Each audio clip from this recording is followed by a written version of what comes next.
Laura Ampere is a side character in the game Last Brave, who reincarnates as herself after her short life in her previous world ends. She knows that her fate is not death, but rather being branded as the failed heroine because the hero chooses another girl. To avoid that fate, Laura distances herself from the main storyline and chooses a new path as an alchemist. In her journey, she meets prospective members of the hero's team, including her favorite, as well as uncovers characters and hidden secrets that never appeared in the game, yet hold important roles behind the story. In a lush forest where warm sunlight filtered through the gaps in the leaves, there was a little blonde-haired girl gathering flowers into her small basket. But the gentle and calming atmosphere suddenly changed when a growl and footsteps were heard approaching the little girl. Turning toward the source of the sound, there stood a forest wolf monster that had already set its sights on the little girl as its prey. Its mouth opened wide, revealing sharp fangs, as if saying there was no way for the little girl to escape. Seeing that, the little girl flinched and froze in fear. For a moment she knew this might be the end for her. However, something strange happened. In the midst of that fear, for a brief moment, the girl remembered something. She remembered having seen an event like this before. The monster's footsteps grew closer, close enough that she could feel its breath. On the other side, a blonde-haired boy who had just pushed through the bushes from the side of where the girl was appeared. When he saw the little girl in danger, the boy was shocked. Time passed and the previous threat was gone. What remained was only the little girl lying sprawled on the ground and the boy shouting in panic, calling the little girl's name Laura. That was her name, and also the name of a character from an RPG game she had played in her previous life, a character known as the failed heroine. She also knew that in the earlier event she would not end. So she decided to follow the flow as it should and faint there. In her unconscious state, she gathered the information she currently had. Her current name was Laura Ampere, an 8-year-old little girl. Yet even though she still looked young, the mental age inside her was around 20 years old. That was because she had just regained her memories from her previous life. In her previous life, she was an ordinary student born and raised in Japan. However, her life ended shortly at the age of 20 due to an unintentional accident. In that short life of hers, she had once encountered a girl named Laura through a TV screen while playing a game. And that game was titled Last Brave. The game's story had a cliché plot where the main character named Lucas awakened his power, then set off and defeated the Demon King. Even though the game actually received quite a lot of criticism from many people, she instead became immersed in it because of its exciting development, even though the game was relatively new upon release. Throughout the story's journey, the character Lucas would meet various people. A young man he met on his travels who became his one and only best friend, a man who guided his adulthood, a girl who hid an enormous amount of mana behind her small body, a female treasure hunter who became the team's mood maker, and finally a girl from an ancient lineage destined to meet the protagonist. The game had interesting characters, easy-to-understand gameplay mechanics, and also amazing music. All those aspects combined and created something called a masterpiece. She was even sure the game gained quite a good reputation globally. However, there was dissatisfaction toward some of the characters in the game, and specifically one of them was her current self, Laura Ampere. This character's background was that she was the childhood friend of the protagonist, born together in a small village called Village. She was the standard childhood friend character, the type who would get the role of watching the protagonist leave to begin his adventure as a hero. Right before the protagonist, or the hero, departed at night, Laura confessed her feelings to the protagonist. However, the protagonist's response could be said to be positive. He only thanked her for those feelings, but for Laura, who had known him for a long time, it was heartbreaking.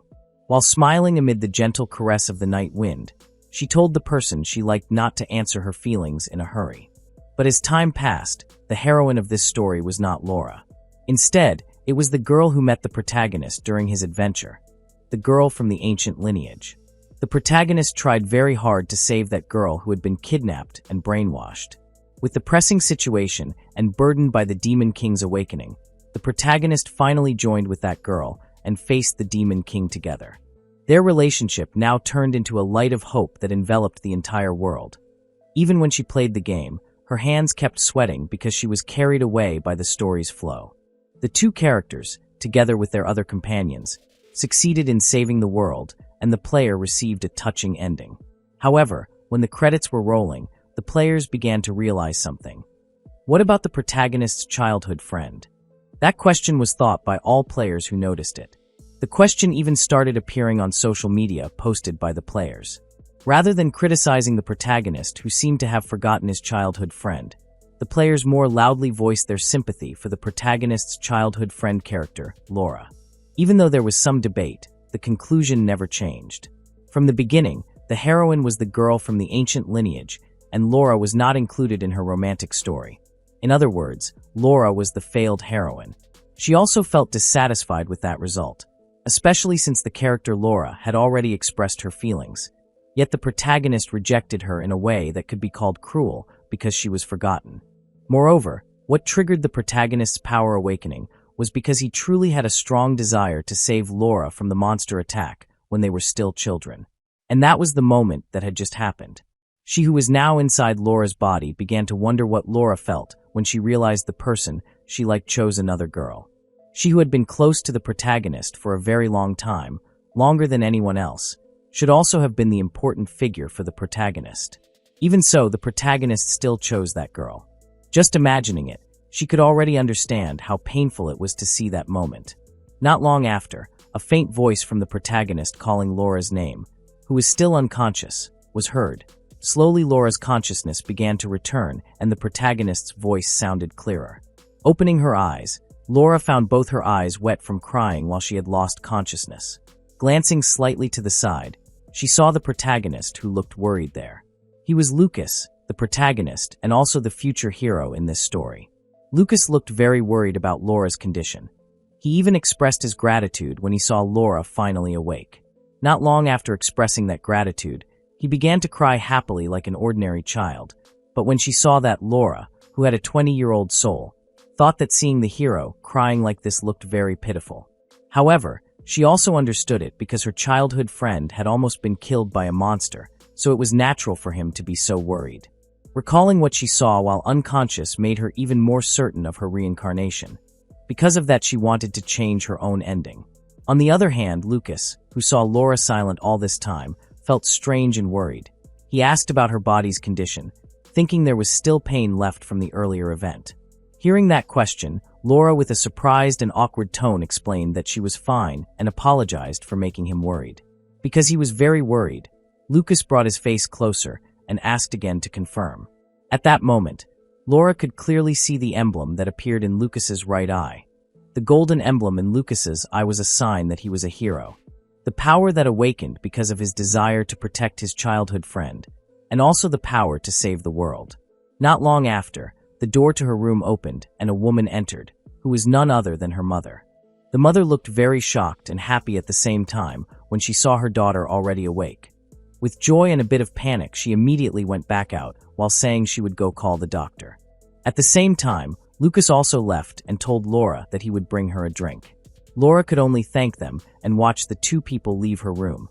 Now she sat on her bed with the room becoming quiet. But that loneliness instantly vanished by a feeling of nostalgia when she saw her own room. There were books neatly arranged on the shelf, and some other personal items like dolls. The sunlight entering the room gently made the atmosphere so calm. On the table near her bed was the flower basket she had picked earlier. Seeing that flower basket reminded her of the previous event. She realized that after she almost died from the monster attack, Lucas not only defeated the monster, but also carried her back to the village all by himself.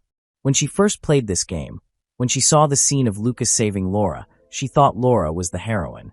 However, she also realized that the phrase awakening his power to protect the heroine was also a cliché theme, so she felt a bit guilty for thinking Laura would be the heroine.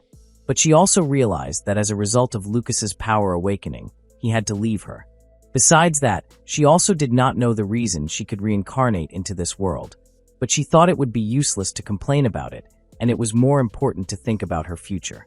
Besides that, she intended to avoid her title as the failed heroine, and thought that to avoid it she only needed to avoid falling in love with Lucas. With that goal, she intended to leave this village as well. With that goal, she chose to study and find work in the capital later. That way she was sure she would get a better life than living in this small village for her whole life. Besides that, she was also sure she could get the latest information while staying in the capital, even though Lucas went adventuring. Not long after, the door opened again and Lucas came carrying a tray containing a glass and a small teapot. While handing her the glass, Lucas smiled and apologized to Laura for borrowing her kitchen earlier. Laura smiled and shook her head, then thanked him. Looking at Lucas's face, Laura thought about her childhood friend. Even though she had remembered her past life's memories, the current memories were still her reality, and Lucas was her precious childhood friend. She also clearly remembered about Lucas from her current memories, where Lucas was often teased by the boys in this village because he was weak. However, even though he was often teased, Lucas was a good boy. He even always helped the villagers and always thought of others first before himself. Laura's eyes were really fixed on Lucas. Even when he placed the tray on the table beside her bed, her eyes still followed him. Laura admitted in her heart that Lucas had a cute face when he was still a child. However, she also knew that as time passed, Lucas would lose that innocence when he grew up, and she knew what happened throughout his journey. She even knew that in the future Lucas would grow into a handsome man. When Laura was immersed in her thoughts with her gaze fixed on Lucas, their eyes met. Lucas smiled gently and slowly held Laura's hand. He then said that he would protect Laura. That statement was like a small promise between them. If this were the old Laura, perhaps she would fall in love with him right away. The current Laura acknowledged that, but she also felt sorry for the old Laura. That was because the heart that was currently pounding should have been felt by the old Laura, not by herself. However, no matter what, hoping for love from something that would never come true was very painful. Thinking like that, Laura placed her glass on the table. She held Lucas's hand back while smiling without saying a word. Seeing that, Lucas himself fell silent with a confused look at Laura's action. Laura spoke in her own heart that she would not do something stupid like that. She promised to show Lucas that she would shed her title as the hero's childhood friend and avoid the title of failed and sad heroine. Several days passed. That morning, Laura woke up and stretched her body. She got down from her bed and went to her room's window, then opened it. The morning sunlight flooded her room gently. The light passing through the gaps in the leaves on the trees gave a peaceful impression. The morning breeze blew, carrying the scent of wet soil and the sound of birds singing in the sky. Since the incident, both her parents had forbidden her from going out and forced her to rest on the grounds of recovering. Even so, in reality it did not make her body better, but instead made it feel increasingly stiff because she could not do much activity. However, thanks to that she could reorganize and understand many things from the old Laura's memories. From those memories, she learned that this world had several kingdoms and all of them were ruled by a monarchical system. Village, where she lived, was located in the Austria region, where most of the story of Last Brave took place. Magic also existed in this world, but not everyone could use it. There were also some people who could only use physical attacks. Therefore, magic was not something that could be used by someone who did not have an aptitude for it. Because of that, she, who was only a side character and also a character bearing the title, the failed heroine, would not be surprised if she did not have an aptitude for magic. When she was about to think about the Last Brave storyline itself, she decided not to think about it, because just thinking about it already made her heart feel tight from sadness about the ending she would get later. She even considered a future like that a nightmare. Therefore, if she stayed in her room, she would only recall things she did not want to remember and chose to go out for a walk. She then changed her sleepwear to everyday clothes. When she was about to leave, she noticed there was a mirror in her room. Approaching the mirror, she saw her own reflection and stared at it for a few moments. She admitted to herself that her appearance did not look too bad, and she felt she looked cute. She also felt that her appearance like this had been prepared as the hero's childhood friend. Because of that, she felt quite lucky and had been designed with more effort than other side characters. She fell silent again and walked closer to the mirror. Her finger touched the mirror while her facial expression turned sad again as she recalled what would happen in the future. However, she immediately slapped her own cheek to wake herself up. She affirmed to herself that her life would change starting from now. After all that, she left her room and headed to the dining room. As soon as she stepped out, her mother's surprised and worried voice was heard when she saw her daughter coming out of the room. The mother then asked about her daughter's condition, already sure she was really healed. Laura smiled while greeting her mother and explained in a joking tone that she had spent quite a long time in bed until her body felt sore from stiffness. Walking to the dining table, her father was also there and told his daughter to have breakfast first before going out. Laura obeyed and sat in the chair with her father. While waiting for breakfast, Laura thought about her current plan. What was clear for her to do now was to create distance in her relationship with Lucas. She also just realized that for these 8 years, even though they were still children, she and Lucas had always been together. It could even be said that the two of them were inseparable, to the point that the villagers in this small village already considered them like a couple. A question arose in Laura's head. When Lucas in the future succeeded in defeating the Demon King, would he return to the village together with the girl he chose? Even though she was curious, Laura felt something like that was unlikely to happen because she thought Lucas would feel awkward with the villagers' expectations who already had a stigma toward the two of them. And all of that would happen if she had not regained her past life memories. To avoid that, she had to change her relationship with Lucas, so that the villagers would stop and not think that she and Lucas would marry in the future. After breakfast, Laura thanked them and began preparing to go for her walk as planned. However, she had just stood up from her chair when the house door opened and an unfamiliar voice greeted both her parents and Laura. Yes, Lucas suddenly arrived at the moment Laura had a plan to keep her distance from him. Seeing that, of course, made Laura freeze there in shock and confusion at his perfectly timed appearance. Lucas innocently greeted both her parents with his smile. Both parents welcomed Lucas warmly, even apologizing for troubling Lucas to come to their home. It turned out Lucas's visit here was at the request of both her parents, and Lucas accepted it happily. Even Laura's father was moved while commenting that their daughter was truly blessed to have Lucas by her side. Hearing that naturally made Laura herself shocked because she did not know about this, and also without her consent. With an awkward smile on her face, Laura approached Lucas and greeted him. Hearing that, Lucas greeted Laura with his warm smile. In the same tone, Laura asked whether Lucas had come to accompany her on this walk. Lucas nodded enthusiastically. Hearing that made Laura even more awkward. With an awkward smile on her face, Laura tried to refuse Lucas firmly, saying that it did not mean she did not need Lucas to worry about her. Hearing that, Lucas's smile disappeared and was replaced with a sad expression. Seeing that expression made Laura even more awkward and feel guilty. However, even so, she had to do it for herself and also for Lucas. Hearing his daughter's gentle refusal, her father immediately scolded her. He said that Lucas was very worried about Laura. Lucas then said firmly that he had already made his decision to protect Laura. Their eyes met for a few moments, feelings of anxiety, worry, but also happiness mixed in Laura's heart. She understood that Lucas's feelings were real, but if it continued, then her future would never change from the original story. Laura, with a still awkward tone, tried to refuse him again by giving the fact that but weren't monsters unable to enter the village, so Lucas did not need to worry about her, let alone keep guarding her. With a still firm tone, Lucas answered that maybe that was true, but there was no guarantee that today would be the same as usual. An unusual thought from a child that even made Laura, who had a 20-year-old soul, shocked as well. She also felt that Lucas's sharp thinking matched her expectations of the future hero figure, and indeed it was exactly as Lucas said. Along with the Demon King's awakening, monster appearances would become more active and could even break into the village. Actually, the monsters in this world did not attack humans. They were even similar to the wild animals in her previous life that chose to avoid humans and fire. Besides that, thanks to the barrier magic installed around the village, the monsters had never succeeded in breaking in. In the small possibility that a monster somehow managed to break into the village, most ordinary monsters could be handled by an adult man.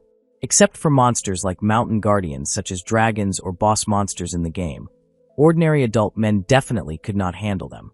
However, starting from now onward, along with the Demon King's awakening, the monsters began to become ferocious and attack human settlements. In finding a solution to that problem, the king finally searched for the brave one. And the chosen one was the protagonist, Lucas. That was roughly the picture of his future, and now Laura had to deal with Lucas, who always stuck to her. Laura tried to persuade Lucas again by gently refusing that she was really fine, but once again Lucas refused and insisted that he would go with Laura no matter what Laura said to him. Laura felt awkward and a little uncomfortable again, but when she saw Lucas's gaze full of conviction, it reminded her of Lucas in the future. That gaze full of conviction was exactly the same as what the future Lucas did. Even though the Lucas she knew had a gentle and calm personality, the way he showed his determination and stubbornness truly left a deep impression. Seeing Laura's behavior that had felt strange all this time, Lucas, with a worried tone, asked about her condition again and commented that Laura looked strange today. He thought Laura was acting strange because she might still be sick. Hearing that, Laura became a little panicked and answered that Lucas's guess was wrong.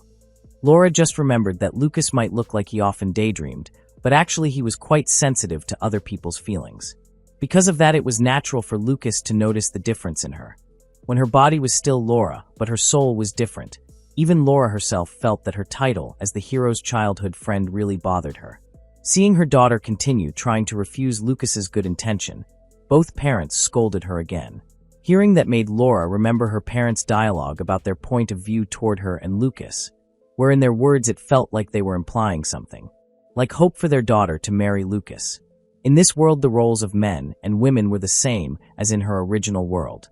Women had the role of marrying men and giving birth to new life, while men's role was to protect their family. For a closed place like this small village, it was very natural if both her parents wanted her to marry happily. However, if thought again, those who had such thoughts were not only both her parents, but the entire village residents as well, because they had seen her closeness with Lucas. In the midst of the confusion Laura felt, suddenly the sound of knocking on their house door was heard. The door opened wide, and a little girl with shoulder-length long hair appeared. She greeted both of Laura's parents in a gentle and shy tone. For a moment, Laura had not realized who the little girl was. However, when she spoke with her mother, Laura just remembered again that the little girl was Petra. Petra was the only daughter of this village chief. In her game's story, Petra was one of the side characters whose name she could not even remember. However, at this moment, Petra was no longer a side character, but more like a divine messenger sent to help her out of this problem. Using that opportunity to make Lucas stop following her, Laura approached Petra. On the other side, Petra, who had come with the purpose of visiting Laura, became a little shocked when she realized she was already awake and asked about her condition. Laura, who was overly happy with her perfectly timed appearance, immediately held Petra's hand while smiling widely and apologized to her for making her worried. Her sudden action made Petra's shy mentality immediately tremble. Her face instantly turned red, and she said with full awkwardness that she did not feel bothered by it, and she was also grateful that Laura was fine. Seeing Petra's easily embarrassed reaction made Laura a little shocked because Petra was really shy, and it was understandable because all this time the two of them were only close enough to greet each other. So the approach she did earlier was really beyond her expectation. But this also became a golden opportunity for her to start keeping her distance from Lucas. While maintaining the sudden approach rhythm, Laura asked Petra again about the reason she came to visit her house to see her. Petra shyly and awkwardly nodded, then explained that her father had asked her to check on Laura's condition. Hearing that, Laura became even more excited to use that excuse. While smiling happily, she said that she would thank the village chief directly for his attention, a sentence and thought that was unusual coming from the mouth of an 8-year-old child. Of course, that also made Petra shocked. But what shocked Petra was not the unusual sentence, but Laura's sudden decision. Moreover, Laura was known to still be sick, so hearing that she wanted to thank her father made her shocked. As if she had made up her mind, Laura asked her mother whether the sandwich they ate earlier still had any left. With a slightly surprised tone, her mother confirmed it. Hearing the positive response, Laura immediately explained to both her parents that she would deliver some of her parents' homemade sandwiches to the village chief while greeting and saying thank you. Without giving them time to answer, Laura immediately went to her room while asking Petra to wait for her a moment. Seeing Laura go to her room just like that, both her family, Lucas, and Petra could only freeze there with confused expressions on their faces. After changing her clothes and bringing the food basket with her, Laura immediately approached Petra and invited her to go together. Hearing that her father was shocked and called her with the intention of stopping his daughter. Moreover, they had called Lucas to come here. Hearing her name called, Laura turned around and called Lucas. She apologized to Lucas for refusing his kindness in wanting to be with her, especially having to visit her house, but while smiling awkwardly, she still invited Lucas to walk together again another time, so as not to disappoint Lucas too much. Without giving Lucas time to answer, Laura immediately invited Petra to depart right away. Hearing that Lucas could only stay silent there with a sad expression on his face, as if he felt his existence was starting to be rejected by Laura. On the other hand, even though Laura seemed indifferent, she actually felt guilty. To the point that without showing it to others, her hands clenched tightly, trying to convince herself that she had to do this even though it felt heavy on her heart. After a few minutes of walking, the two of them finally arrived at the village chief's residence. Laura, as usual, visited with proper manners. Entering the village chief's residence, Laura looked nostalgic while looking around. Remembering this was the setting from the game she played in her previous life, and now she could explore it freely. Even when she saw objects that could be interacted with in the game like cabinets and jars, it made Laura even more excited, because when those objects interacted with the player, they would produce items. And there was even a trick to get useful items like money or recovery items from the jars. Following Petra, Laura felt this was the first time she had walked in the village chief's residence since she regained her past life memories. While she was thinking, suddenly another girl's voice that felt unfamiliar was heard calling Laura in a surprised tone. Turning toward the source of the sound, there was a girl a few years older than her and Petra with long black hair who was opening a bedroom door. She was Julia. Seeing Julia there made Laura shocked because she did not expect to meet her here. Julia then greeted Laura by asking in a worried tone about Laura's condition that had been allowed to leave the house. Laura smiled and nodded while apologizing for making them worried, but in her heart she felt strange about Julia's presence here. She wondered if Julia had plans to play with Petra at her house. Not long after, another girl's voice was heard from inside the room where Julia had come out, calling Julia and asking about Petra who had returned. Then the source of the girl's voice came out, and it turned out the voice belonged to a blonde-haired girl. That girl was named Radmila.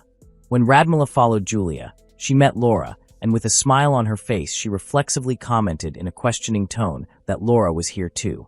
On the other hand, Laura, who saw Radmila's presence in the village chief's residence, felt quite shocked. Laura then thought about it more deeply. She remembered that in this village there were only 3 girls around her age, and if the 3 of them were here, then it meant she who did not know about this had been considered an outsider. Realizing that fact felt like she had been hit by a train from the shock. She even thought if she had not been attacked by a monster a few days ago, would she have been invited by the 3 of them to gather like this. However, remembering that her arrival today was sudden and forced by herself to keep distance from Lucas made her realize that she was sure the 3 of them would not have invited her even if she had not been attacked by a monster a few days ago. And yes, once again this was because of her and Lucas's overly close relationship, so her relationship with other girls was too shallow. Even though she felt down for a moment after realizing that fact, Laura encouraged herself again by explaining to herself that she only needed to be grateful because she could realize this and only needed to start building friendships with the 3 of them. That way, when Lucas left and had another girl to fill his heart, she would not be too lonely and could walk another path easily without being tied to the past. While smiling, Laura asked the 3 of them whether she could join them. Radmila nodded and allowed it without thinking twice. However, Petra looked hesitant. She then asked Laura again about Lucas. The spark of enthusiasm that Laura had just ignited instantly went out, as if extinguished by a bucket of water. Petra's innocent question made her even more certain that she had been seen as a package with Lucas. Even though she felt sad, she could not let something like this continue, because she only had 8 years left before Lucas left to adventure to carry out his duty at the age of 16. And before Lucas reached that age, she had to leave this village as soon as possible. If not, she would be forced to remain the hero's childhood friend character. Laura answered that she had already decided to be here, so there was no need to worry about Lucas. Even though Laura said that, Petra still looked a little hesitant, although in the end she accepted it. With Laura joining the 3 other girls in this village, she now realized she had 2 goals she had to achieve. The first was to create distance with Lucas without increasing his suspicion, and the second was to obtain a skill as quickly as possible and leave this village. She promised herself to change her future and achieve her happiness with her own hands, so she thought it would not matter if Lucas forgot about her. In her previous life, while she was playing the game Last Brave, she read the game explanation book, and on her screen she was trying out the synthesis feature from a character who looked like an old grandmother wearing a black robe and hood. Using 2 ingredients, the grandmother character could create a potion for the players. In that game, the old grandmother character was called Alchemist Granny. Even though she was one of the characters in the game that players often interacted with, there was not much information about her in the game itself. Even on the players' forums, only a few pieces of information about this character circulated. First, It was said that this grandmother was a former famous alchemist who once worked for the royal palace. Second, it was said that this grandmother now lived deep in the forest beside a village that had high-quality herbal plants that could be easily found there. Armed with only those two pieces of information whose sources were unknown, Laura intended to search for the grandmother character. After searching deep in the forest, her steps stopped when she saw an old building whose roof was covered in moss, but still stood firmly and showed signs of life inside. With a hopeful yet confused tone, she muttered, "Is this the residence of Alchemist Granny?" A few days earlier, when Laura was walking alone in her village, she was thinking about her plan to achieve her second goal, which was to leave to learn something. Even though that was a very good reason for her to be allowed to leave the village, she was confused about what she could learn that was still within the scope of this village, so her parents would permit it. Moreover, her family was not wealthy enough to fund her going to an academy. Looking around, she saw merchants offering their goods to adventurers who were stopping by. Seeing that, she hoped she could learn how to sell something or appraise goods from shops like those merchants. If she could do either of those two things, then she would not have trouble living alone in the capital later. She also knew that a job that could provide decent income was being an adventurer, which meant becoming a swordsman, a mage, or a healer. Thinking back about those two things, mage and healer, reminded her of one word, alchemist, and the word alchemist reminded her of the old grandmother character who lived outside the village. In this world, there was an item called a potion. Potions could be used to heal wounds. However, everything also depended on the ingredients used for synthesis, because different ingredients could produce different effects on the potion. Simply put, in this world there was also a job as an alchemist, and one proof of that was this old grandmother character who was a former famous alchemist and now practiced alchemy in this village only as a hobby. In her game's story, the alchemist grandmother character appeared in the middle of the story when Lucas returned to his village to meet her. And during that visit, Lucas would receive a small jar from the grandmother. That jar allowed players or Lucas to make potions just by putting the ingredients into the jar. Or more precisely, the grandmother was the one who did the synthesis, because when the player or Lucas put the potion ingredients into the jar, those ingredients would be automatically sent to the jar in the grandmother's house. And the grandmother would concoct them using synthesis, and after finishing send them back to the players or Lucas through that jar. In other words, the jar she gave was not a tool for synthesis, but a tool for sending items so players or Lucas did not need to go back and forth to the village to do synthesis. Thinking about that, Laura also remembered at that point she as a player still thought the character Laura was the heroine, until finally after her appearance in the middle of the story Laura never appeared again. Once again lost in her thoughts, Laura decided to become a disciple of that alchemist grandmother, and with that her goal was to become a skilled alchemist like the grandmother. Besides that, she also felt that the demand for healing potions would increase rapidly along with the Demon King's awakening, and that would be a great opportunity for her, because she could kill two birds with one stone. Besides that, the function of potions was not just for healing. Potions were more like medicines in her original world, so being an alchemist was a job that would never end even after the main conflict, the Demon King, was over. With optimistic thoughts and burning enthusiasm, Laura returned home and explained her goal of wanting to learn and become an alchemist to her parents. Of course, both parents were shocked by their daughter's sudden wish, but something unexpected happened. Even though both parents allowed it, they instead did something Laura had been avoiding all this time. Yes, they called Lucas and asked him to accompany their daughter. In the end, Laura did go to the forest, but together with Lucas again. Lucas looked happy to accompany Laura, but on the other hand, Laura felt somewhat disappointed because she had to be with Lucas again. A few days before finding her goal as an alchemist, Laura was seen gathering with the other three girls, Petra, Julia, and Radmila. While sharing food, they began chatting casually. Petra commented to Laura that Laura was really quite close with Lucas. Hearing that directly from Petra made Laura a little shocked. Julia nodded in agreement with Petra and added while smiling that she thought the same as Petra. So she was curious if the three of them being there was hindering Laura's relationship with Lucas or something like that. Radmila, while smiling widely and with food in her hand, also commented that that was why she was so happy they could all be friends with Laura. Hearing all those comments made Laura even more certain about how others saw her relationship with Lucas. Even though she had already guessed it, it still shocked her. Besides that, she also realized that lately Lucas had started playing with the other boys, and was no longer bullied. Even though the distance between her and Lucas had begun to widen, everyone still considered her and Lucas to have a special relationship, to the point that her girlfriends still felt reluctant to invite Laura to play together.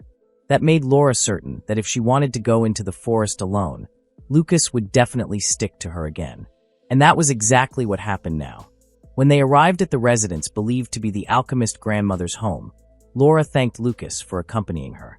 She then explained, so she could be alone again, that she could go home by herself later after this, but Lucas still refused by explaining that the area around here would become more dangerous when night fell. Hearing that gentle refusal and the fact made Laura about to refuse again, but Lucas smiled and said he would wait for her until she finished. Seeing the smile full of firm determination made Laura unable to dodge anymore, and she accepted it. Now she also saw Lucas not as the opposite sex, but more like a cute little brother. She even could not feel herself falling in love with Lucas, but she still wanted to keep as much distance from him as possible. Her action of wanting to keep distance from Lucas now felt like she was bullying a child because of her 20-year-old soul inside this small body. Walking toward the closed door, Laura paused for a moment, gathering her courage before calling the house owner while apologizing. With just one try, the wooden door opened slowly, and then the figure of the old grandmother in a black hood appeared, exactly like in the game. Seeing the alchemist grandmother's figure made Laura feel happy, amazed, and also awkward because this was the first time speaking directly. When the grandmother asked Laura's purpose, Laura with an awkward tone like a child her age bowed and begged her to take her as a disciple. For a moment behind her black hood, the grandmother's eyes widened in shock before they returned to calm, but with a hint of joy in her gaze. The grandmother then opened her door wide while saying that her house looked very old, but she allowed Laura to sit wherever she wanted. Hearing the grandmother's positive response made Laura shocked, and she immediately turned excitedly toward Lucas. Seeing Laura's smile, Lucas returned it with a smile and waved his hand. Entering the house, the room that earlier looked dark now looked clear and had a peaceful atmosphere with hanging plants and bookshelves around it. A view that very much described an expert.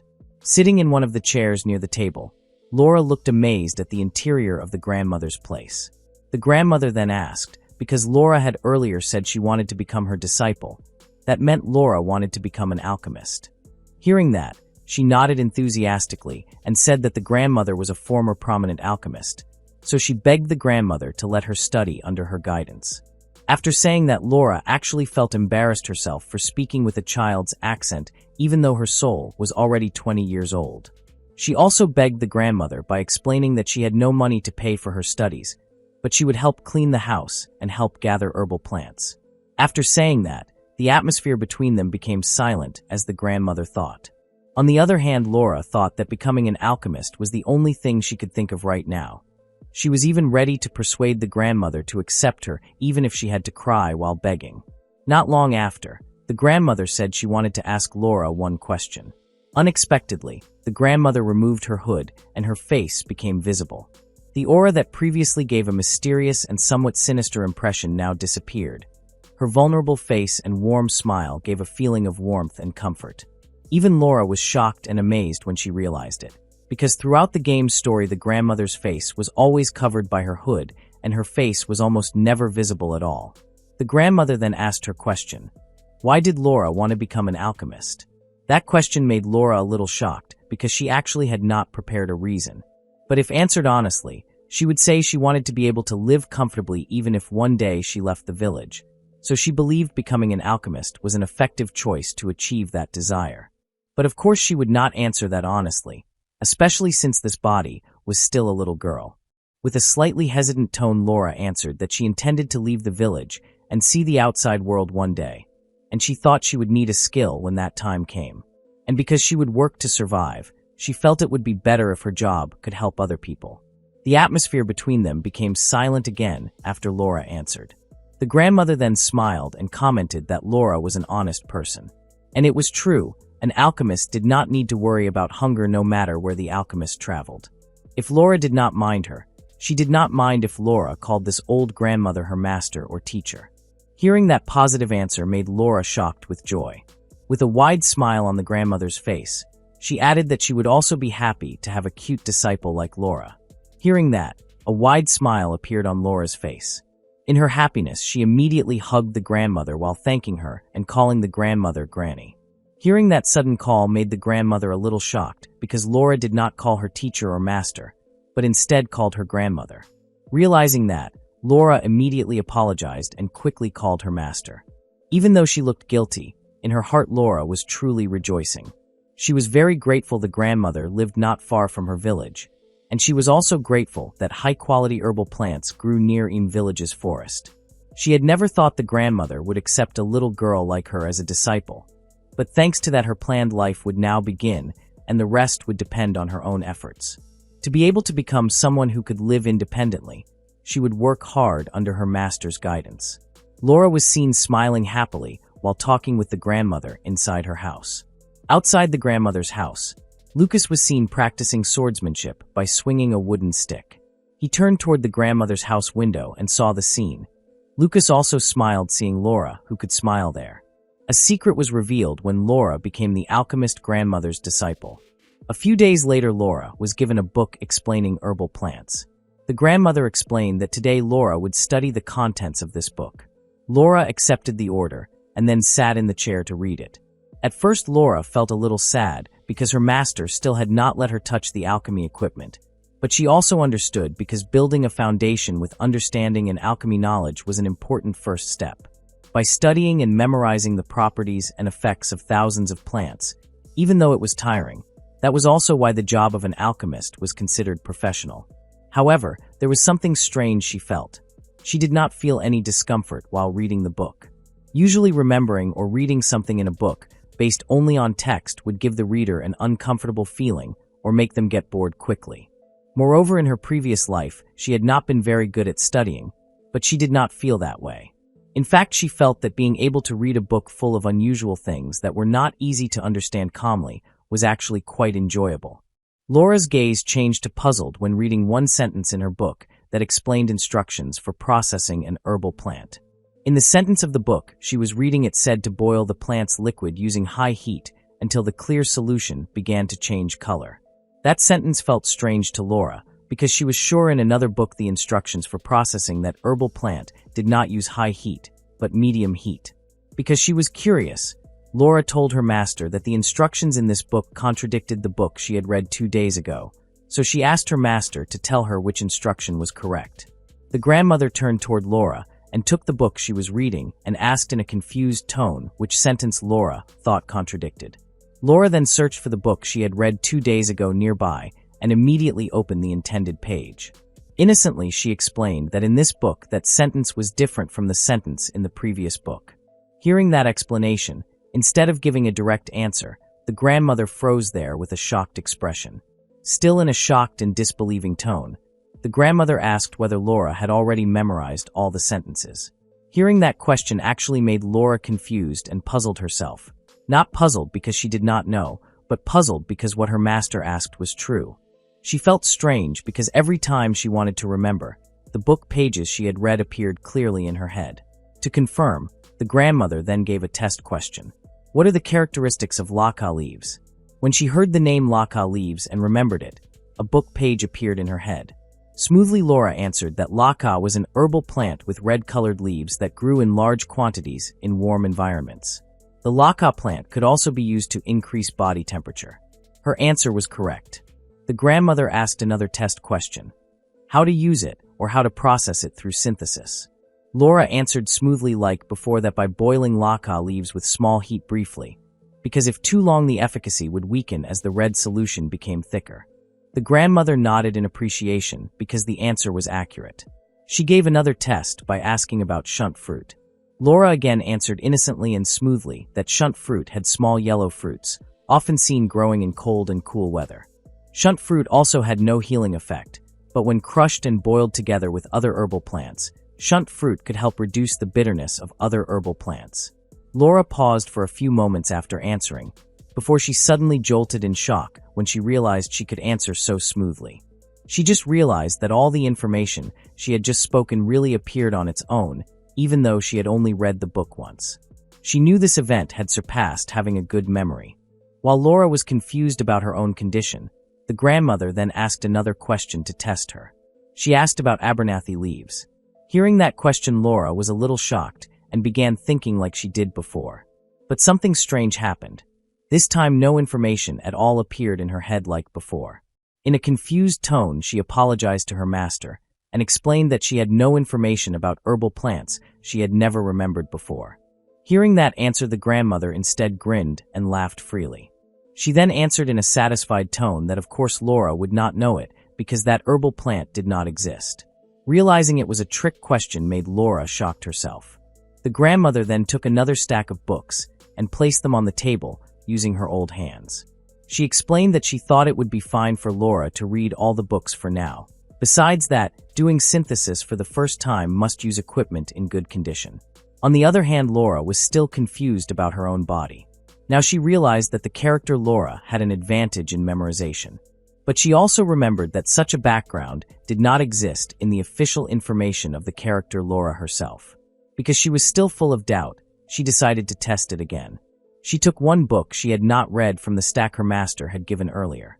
She took a breath to calm her brain and tried to be as relaxed as possible. She opened the book and began reading one full page. After a while, she then closed the book tightly. Taking a pen and paper, she began copying the text she had read on that page. She wrote down what she remembered and what appeared in her head. After a while, she then compared her copy with the text in the book. And sure enough, both the text and the spacing were exactly the same. Seeing that with her own two eyes made Laura gape in shock.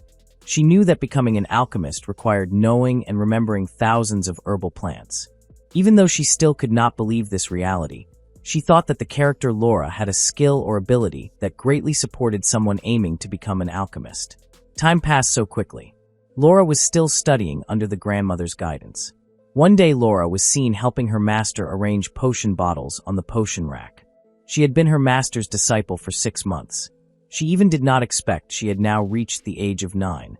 When Laura was about to tidy up a scattered pile of books, she accidentally passed her master, who was arranging herbal plants on the table.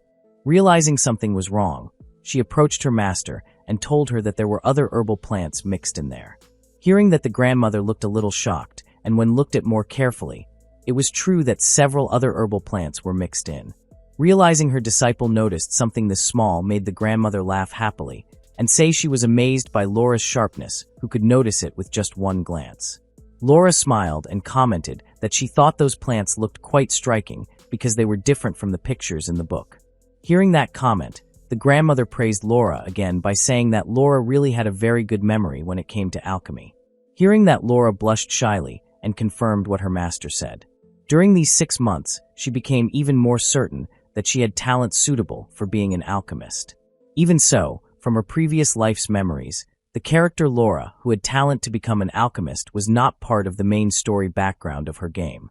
But since the grandmother also lived on the edge of village, there was another possibility that this character Laura would become an alchemist who of course would not be on the main story path, or non-canon. While Laura was thinking about the possibility of her entering the hidden background story of the character Laura, the grandmother then commented that the uniqueness Laura had was really strange because the good memory Laura possessed did not apply to other things. The grandmother then asked Laura to catch the book she threw. Laura caught it as requested. When she opened the book, she realized it was a magic spell book. Just by reading it, Laura immediately felt her head starting to hurt, to the point she immediately sat on the floor from the dizziness. Seeing that, the grandmother laughed while teasing her own disciple, and indeed this fact had also been revealed quite long after she realized her uniqueness in absorbing alchemy knowledge. Laura realized this when she got too carried away because she had good memory, so she started reading many magic spell books and ended up somehow getting a headache. While continuing to work, the grandmother smiled and commented that Laura might really have been born to become an alchemist, and that was a beautiful thing when Laura could find her life path. Hearing that, Laura paused for a moment and asked herself whether the character Laura Ampere was truly born to become an alchemist. But no matter how many times and how deeply she dove into herself, she would not find the answer. Because of that, she decided not to think about it too much and chose to focus on continuing to move forward while doing her best. The grandmother was slightly startled when she just realized something. She then took a piece of paper and wrote something on it. She then gave the paper to Laura and asked her to go pick a little of the herbal plants written on the paper. Hearing her teacher's request, Laura accepted it happily.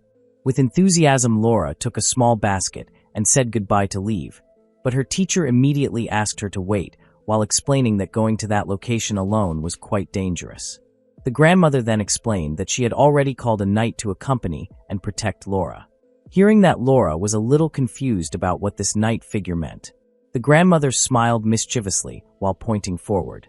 Seeing that mischievous smile, Laura could already guess who her teacher would call. And sure enough, when she turned to where her teacher pointed, Lucas had arrived there. The grandmother apologized to Lucas while smiling for making him come here. As usual, Lucas, who liked helping, did not mind and gave the reason that he also wanted to see Laura working diligently. In the end, with no choice, Laura went with Lucas into the depths of the forest. Laura felt this was an event that made all her efforts so far in vain. That was because she had succeeded in keeping distance from Lucas for 6 months by spending her time with her master and playing with Petra and the other girls. But things like this still happen sometimes, and now seeing her master's mischievous smile made Laura feel that her master had planned all this. On the way, Laura sighed deeply as she felt somewhat disappointed with her master, whom she thought had also misunderstood the relationship between her and Lucas. Because of that, her goal's burden now increased, and she had to do something before her master herself got involved in this matter.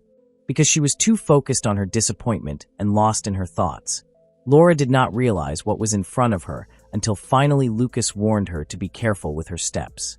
Hearing that, Laura immediately came to her senses when she saw a fairly large rock, and she had almost bumped into it. Not long after, without saying anything, only a smile on his face, Lucas extended his hand to Laura, giving her help to be guided by him. Seeing that, Laura paused for a moment. Deep in her heart, she once again felt amazed by Lucas's simple action that to her felt very knightly and kind.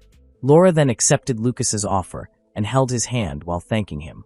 Even though she felt amazed toward Lucas, every time she saw Lucas's eyes that had the hero emblem, it always reminded her of the closing scene of her game's story. And that made her heart feel somewhat tight.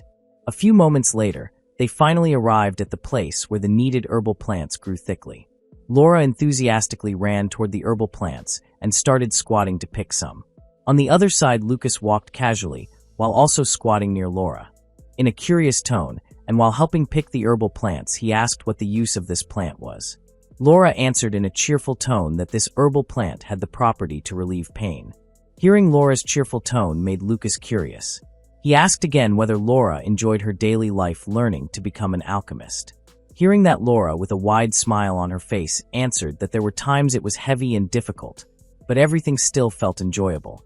In her heart, she admitted that at first she did feel bored because she only kept reading books, but lately she started getting enthusiastic every time she learned about new herbal plants and learned synthesis techniques from her master. After saying that, Lucas became silent, and there was no sound from either of their mouths except the sound of leaves being picked by Laura. Suddenly, Lucas commented in a sad yet envious tone that Laura had not called him Luca like before for a long time. Hearing that made Laura freeze in shock. She never expected to hear that comment. In a surprised tone, she asked whether that was true.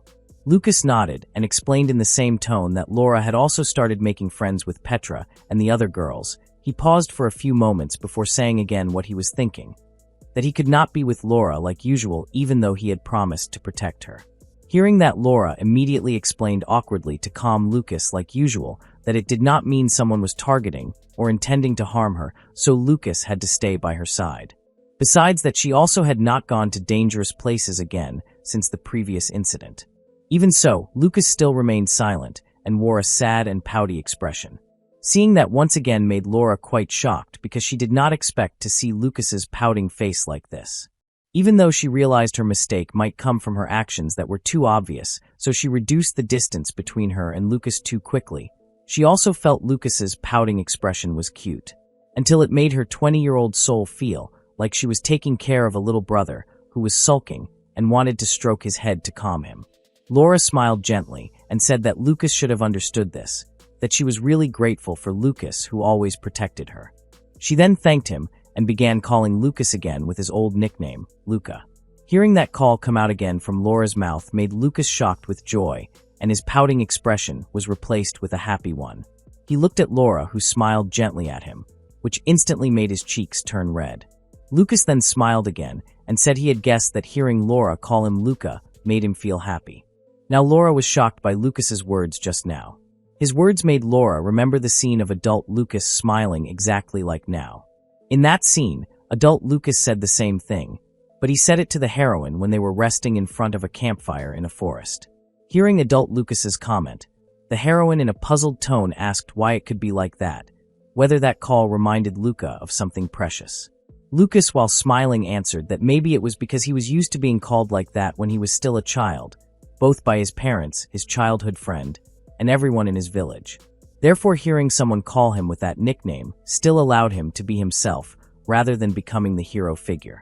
Hearing that, the heroine fell silent and stared at the peacefully burning fire in front of them, before she then called Lucas's nickname, Luca. Hearing that made Lucas turn toward her with a slightly confused expression. The heroine's face looked slightly red after saying it. She then, in a shy and smiling tone, asked whether she could call Lucas with that nickname. Hearing that made Lucas a little shocked before he then smiled warmly and allowed it. Remembering that scene made Laura also smile. She knew that Lucas's smile right now was the smile Lucas used when he truly felt happy.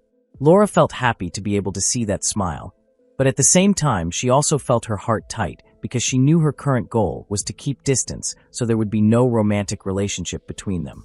On a bright day, many people could be seen doing their activities outdoors. Laura and her master were seen in the middle of that crowd. Laura's face showed how extremely excited she was to see the city. She was so enthusiastic because the city's appearance was so vastly different from her small village. Besides that, this city was also one of the places featured in scenes from the game, and now she was seeing the city with her own two eyes. This city was the first city visited by the player as Lucas. This city was truly memorable in her mind because it had a very unique BGM. In this city, Lucas alias the hero would also obtain his companions, and even after reaching the end of the story, Lucas and his companions would return to this city as well. Seeing how excited Laura was made her master warn her not to go too far and not to get lost. Now Laura was like an ordinary child who was excited while running but still obeyed her master. A few moments earlier, Laura was still at her master's residence studying alchemy as usual. Almost 1 year had passed since she became the old grandmother's disciple. There was a city near Eam village called Sittenhelm, and in that city also lived her master's first disciple who had been staying there. In the middle of her work, the grandmother suddenly said that it had been a long time since she visited her first disciple, so she intended to visit her today. She also invited Laura to come along with her. Hearing that sudden invitation, of course, made Laura shocked, especially since the purpose of visiting her master's first disciple made her hesitant. Even so, in the end Laura accepted it and went to the city together with her master. She also felt grateful to get this opportunity, thanks to her master's habit of suddenly changing plans. Because she was so focused on her goal of avoiding the title-failed heroine, she had even forgotten the fact that she was now living in the world of her favorite game. That way she could meet all her favorite characters directly, and even visit this favorite city of hers. While continuing to walk following her master from behind, Laura smiled to herself, while thinking that just by thinking about that fact she felt that being reborn as the character Laura was not bad either. Not long after, the grandmother told Laura that they had arrived, and they stopped in front of a fairly large 2-story house. Seeing that, Laura once again realized that she could also enter buildings that existed in the game which she could not enter during gameplay. Her mind switched to player mode, and she thought that this house of her master's first disciple might have a treasure chest she could obtain. However, when she entered it, Laura's expression became somewhat disappointed, and she felt embarrassed herself for having too high expectations of a private house. When the grandmother entered, Laura followed her from behind and thought that because this was her master's first disciple, she thought the person might have a recycled NPC model.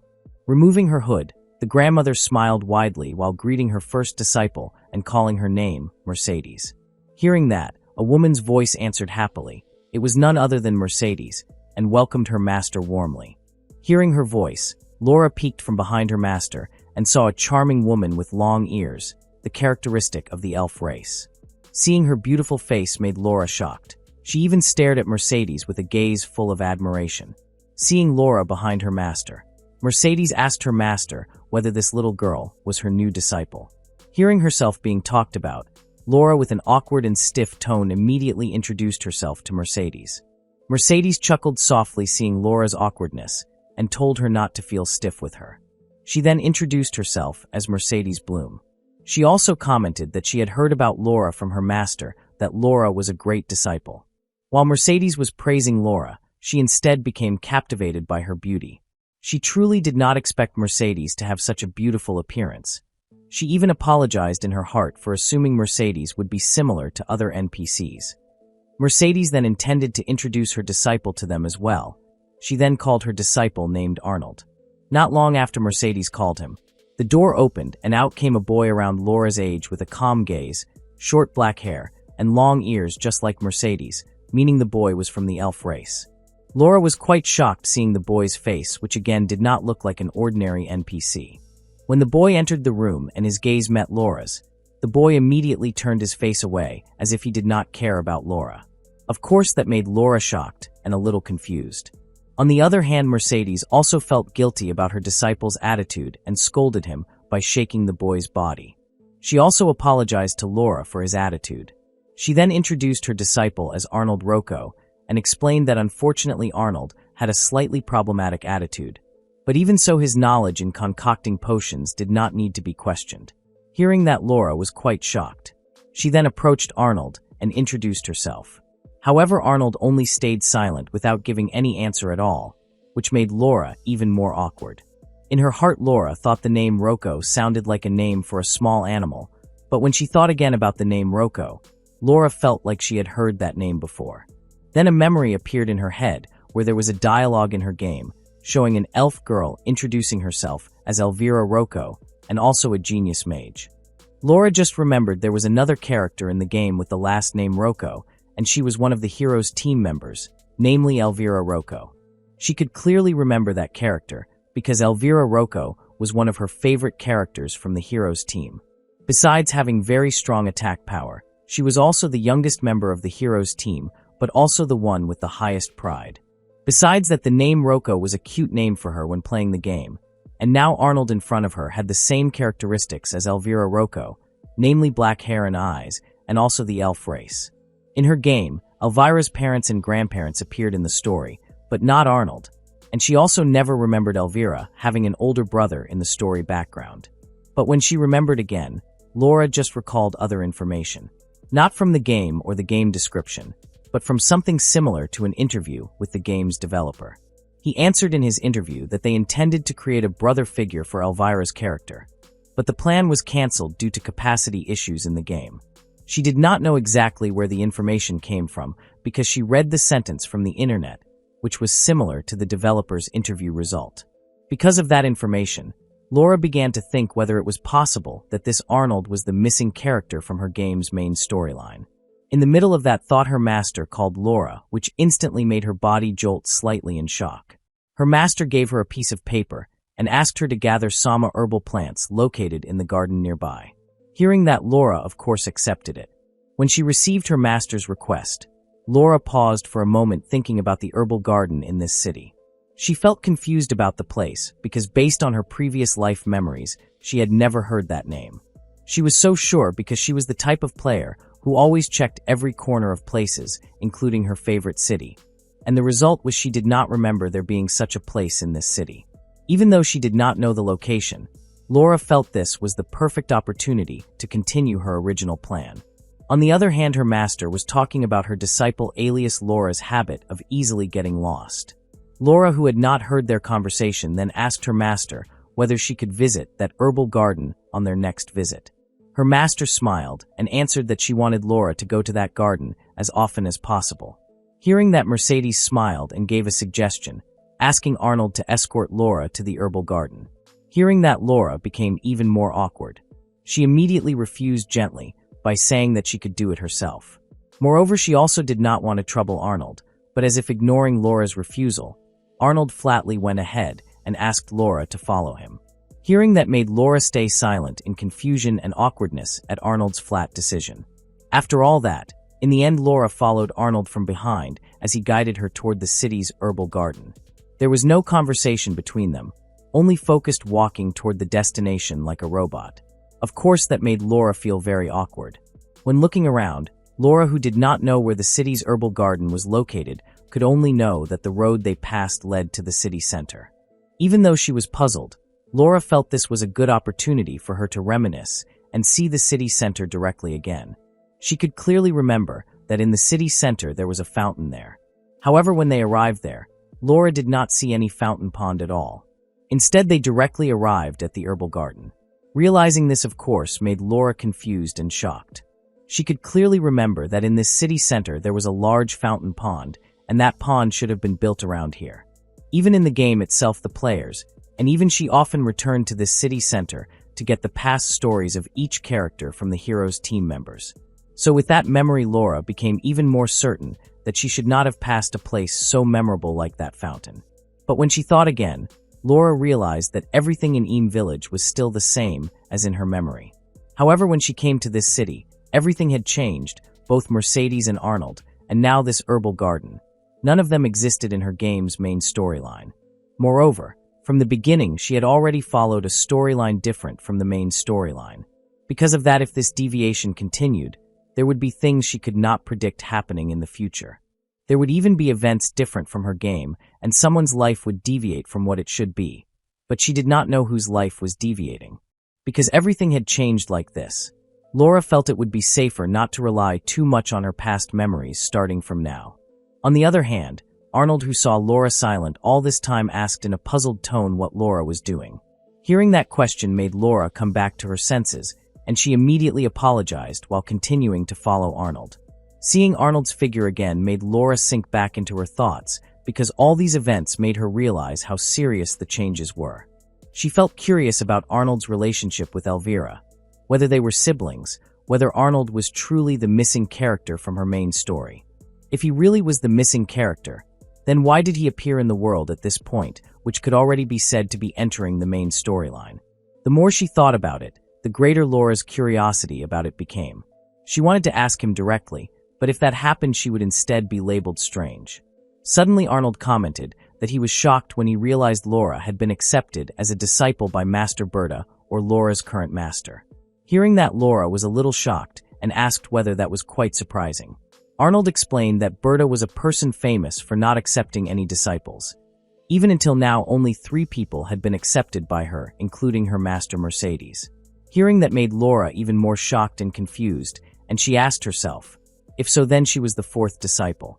Arnold explained again in a somewhat sad and envious, but now softer tone, that previously he had gone to visit her and directly asked her to make him her disciple, but she refused him. Hearing that explanation made Laura understand the reason why Arnold treated her like that. Arnold felt envious of Laura, who was directly accepted as a disciple by Berta while he was not. Realizing that made Laura smile. Not mocking, but she felt his envious nature made Arnold look cute. Following Arnold's steps, they finally stopped at a row of herbal plants. There, Laura wondered to herself why her master had accepted her as a disciple instead of Arnold. Arnold then pointed to the herbal plant in front of him with the characteristic of a plant with small stems, so it looked abundant when gathered near the ground, and asked Laura whether she knew this herbal plant. Hearing the question that sounded like a sudden test made Laura a little shocked. She squatted beside Arnold and asked back to confirm before answering innocently that this herbal plant was one whose properties had only recently been discovered, right? And from what she had read, the plant had the property to increase the healing effect of a potion. Arnold did not show any expression at all. He only nodded as his answer. He then did the same and asked about the plant he pointed to with the characteristic of a plant with strong stems, so the plant dominantly grew upward. Again, Laura answered casually that it was an herbal plant often used in battles, which had the effect of paralyzing the target, and had no healing effect in the plant. Arnold stayed silent hearing it, but there was no nod this time, as if he was starting to run out of ways to show his own superiority. Arnold did the same again. This time he pointed to a plant with the characteristic of a single stem alias no branches. The leaves only grew on the extending stem. And yes, Laura again answered smoothly that it was an herbal plant that could also be used for cooking. The plant was quite famous for its effectiveness in improving the digestive system. Not stopping there, while smiling and in an enthusiastic tone, Laura continued to explain that however, based on the book she read about the plant, there were several other herbal plants similar to it, but had poisonous effects if consumed. So in her book there was a warning to readers to be careful in checking and harvesting herbal plants. Turning toward Arnold after saying all that, Arnold was seen turning his face away without saying a word. He then stood up and stayed silent again. Seeing his reaction made Laura confused and shocked herself, thinking Arnold had become annoyed after hearing her answer. Her guess grew stronger when she saw Arnold walk away without saying a word. On the other hand, Laura became increasingly panicked herself and wondered to herself whether she should have just pretended not to know earlier. She also admitted that Arnold had a troublesome personality, but she also did not want to think negatively. She thought maybe her thinking was still not mature, so she did not realize it from the start. Seeing Arnold's figure again from afar made Laura once again sink into her thoughts. From Arnold's nature, she realized that Elvira also had a somewhat similar personality to Arnold. Elvira was a genius elf mage girl with high pride until the end of the story, but at the beginning of the story her high pride was truly uncontrollable, to the point Elvira became an arrogant mage. And that troublesome nature was the result of her high pride and also problems from her past. So somehow she felt the same thing from Arnold. Suddenly, in an annoyed tone, he called Laura and emphasized again their purpose for coming to the garden. Caught daydreaming, Laura with awkwardness and embarrassment immediately apologized and followed him. After arriving, Laura began gathering the herbal plants requested by her master. She also convinced herself to avoid making Arnold angry more than this. On the other side, Arnold stood while staring at Laura for quite a while before suddenly squatting and helping gather her plants. The action that was once again beyond Laura's expectation made her quite shocked and puzzled. Seeing his action made Laura even more curious to solve the mystery of Arnold's identity.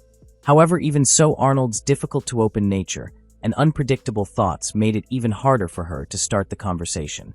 Because of that, she decided to ask about this to Arnold's master, alias Mercedes.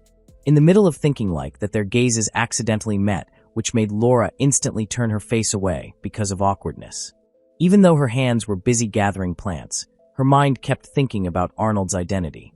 When the second day in Sittenhelm City arrived, Berta, alias Laura's master, suddenly offered Laura to try making a potion at Mercedes's workplace.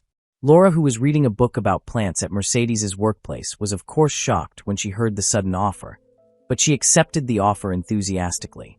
During this 1 year, Laura had become the old grandmother's disciple and had studied both plants and alchemy techniques for a day like this. After putting on the potion concocting robe, Laura stood in front of her practice table. There she saw various quite complete tools for the alchemy process. Just by looking at them, she could guess that her master had intended to make her try making a potion, because that was the only reason she could see after seeing all these preparations. Slightly glancing toward her master who stood behind her, Laura realized that her master was letting her try making a potion not just to gain experience, but a test of the memory she had been sharpening all this time. With her memory ability focused on alchemy, Laura closed her eyes and recalled everything she had read from the books about the steps to perform synthesis. After knowing it, she began. First, she took several stalks of herbal plants, then cut them into several parts and put them into the mortar and used the pestle to grind them.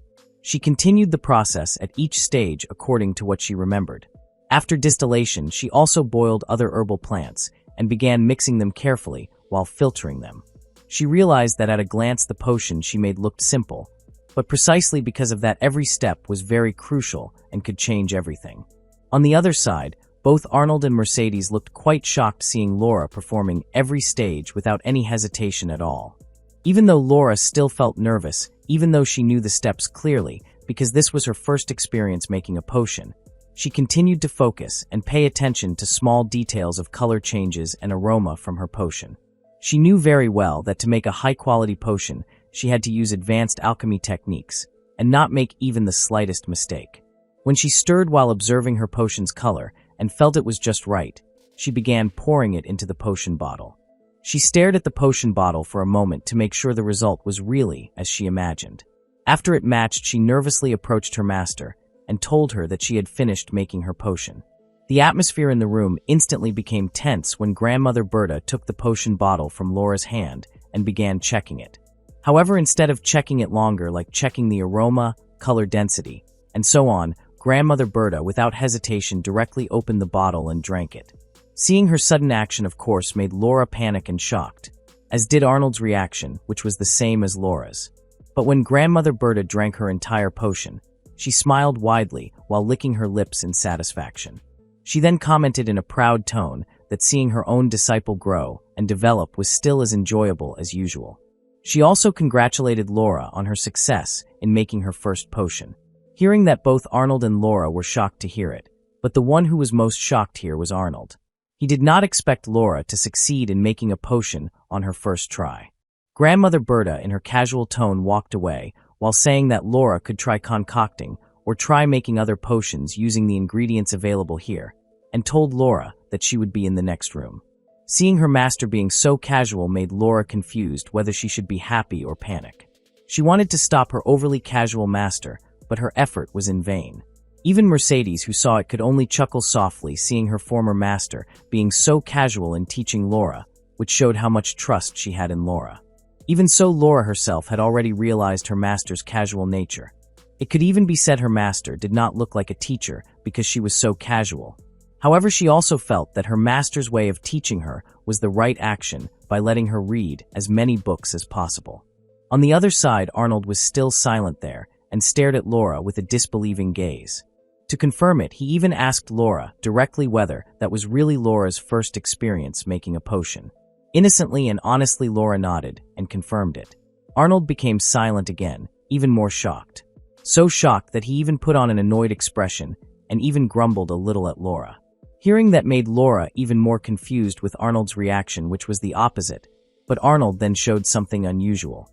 He smiled widely, not because he was happy about Laura's success, but he smiled widely because he was excited. In an enthusiastic tone, he said that Laura might be one step ahead of him, but he would overtake Laura in the near future. Hearing the statement that could be called an anomaly because it was the opposite of Arnold's nature made Laura a little confused and somewhat shocked. But on the other side, Mercedes looked quite shocked to hear it.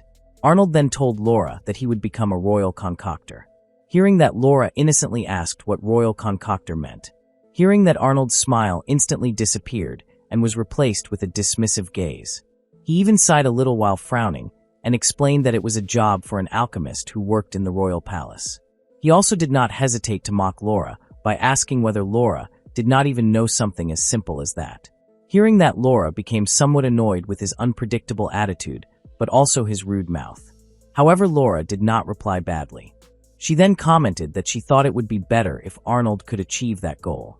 Arnold turned and repeated Laura's words in a somewhat insulting tone and emphasized that he was not just dreaming, but would definitely achieve it. Hearing that, Laura now knew that Arnold's goal was to become a royal concoctor. While staring at the closed door, Laura thought that she was sure Arnold had the same reason as her, wanting to get a job that could use both skill and talent to help people. Not long after, Mercedes approached Laura and asked whether Laura really had no interest in becoming a royal concoctor. Laura only turned toward her before she could answer. Mercedes then went to a table not far away and took a piece of paper from there. She then returned and gave the paper to Laura while explaining that in the capital there was an annual recruitment and examination for prospective disciples. The examination was indeed very difficult, but if Laura was over 14 years old, then Laura could take it regardless of family background or social status. She also explained that if Laura succeeded in becoming a disciple of a royal concoctor, then after 2 years Laura could take the promotion examination to become a royal concoctor. Hearing all that, Laura was quite shocked because she had just learned there was such a system in this world. Based on Mercedes's information, Laura realized that she needed another 5 years before she could take the examination to become a disciple of a royal concoctor. Suddenly, Mercedes told Laura that in 3 years Arnold would take that examination, and if Laura was interested even a little, she could join the two of them to take the examination together. Hearing that invitation made Laura very happy, but her happy smile instantly faded when she realized there was something she could not remove from her heart. Laura gave a delaying reason that she would discuss this first with both her parents. Even though Laura said that she also did not know what she could say to her parents to make them believe in her choice. She even began to doubt herself, questioning the doubt that appeared in her heart now when she herself had decided to become an alchemist. Mercedes, who could sense and understand the doubt in Laura's heart, approached and bent her body, so her gaze was level with Laura's. She then said that Laura's talent was really good. Even according to her, Laura might be able to save more people than Laura herself imagined. She also explained that what she would say next might sound strange to Laura, but this was the first time she had seen Arnold smile and act like that. And as his master, she wanted her disciple to work hard together with Laura.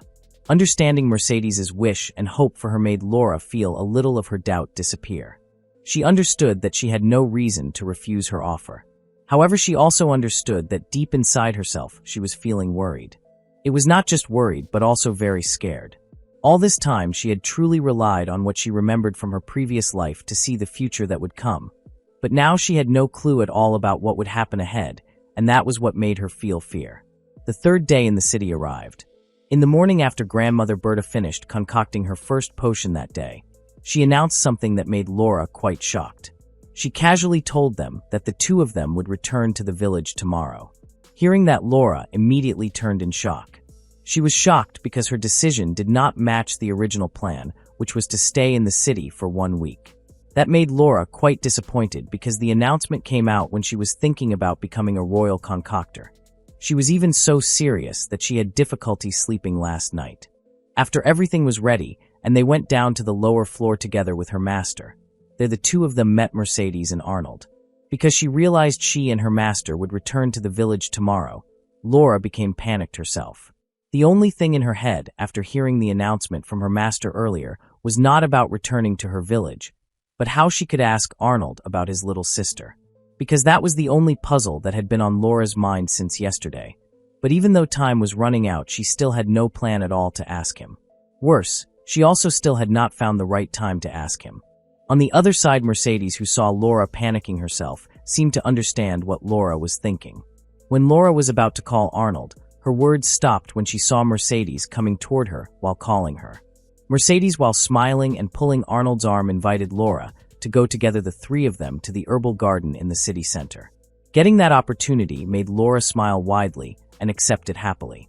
So happy that she kept praising Mercedes as her savior in the confusing situation earlier. In the end, the three of them headed to the herbal garden together. Laura walked behind them with a serious yet awkward facial expression. Even though she had gotten the opportunity, Laura still felt hesitant, but she also understood that if not now, then this opportunity would not come again. Because of that, in her awkward tone, Laura suddenly asked Arnold, "By the way, does Arnold have any siblings?" Hearing that question made Arnold turn and stare at Laura with a puzzled gaze. Laura, who was already too awkward and her face red from embarrassment, began to explain that she might get a little sister one day. So she was curious what it was like to have a little sister. But after explaining that, Arnold did not say anything. That made Laura even more embarrassed and awkward herself. She was puzzled by Arnold's reaction of not answering because she thought her question earlier was a normal discussion topic. Arnold then answered flatly that he had no desire or reason to answer Laura's question earlier. Hearing that, Laura had already given up because she failed to get an answer to confirm the certainty of this storyline. But suddenly Mercedes held her disciple's shoulder and spoke as if from Arnold's point of view that he had a cute little sister.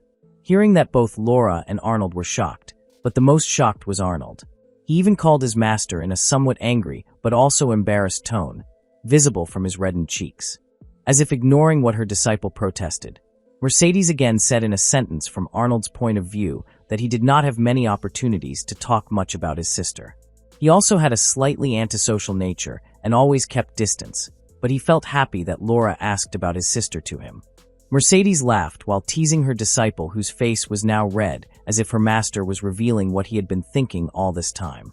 On the other side, Laura only stayed silent there with a confused, smiling expression. She was confused how Mercedes could know the answer she wanted.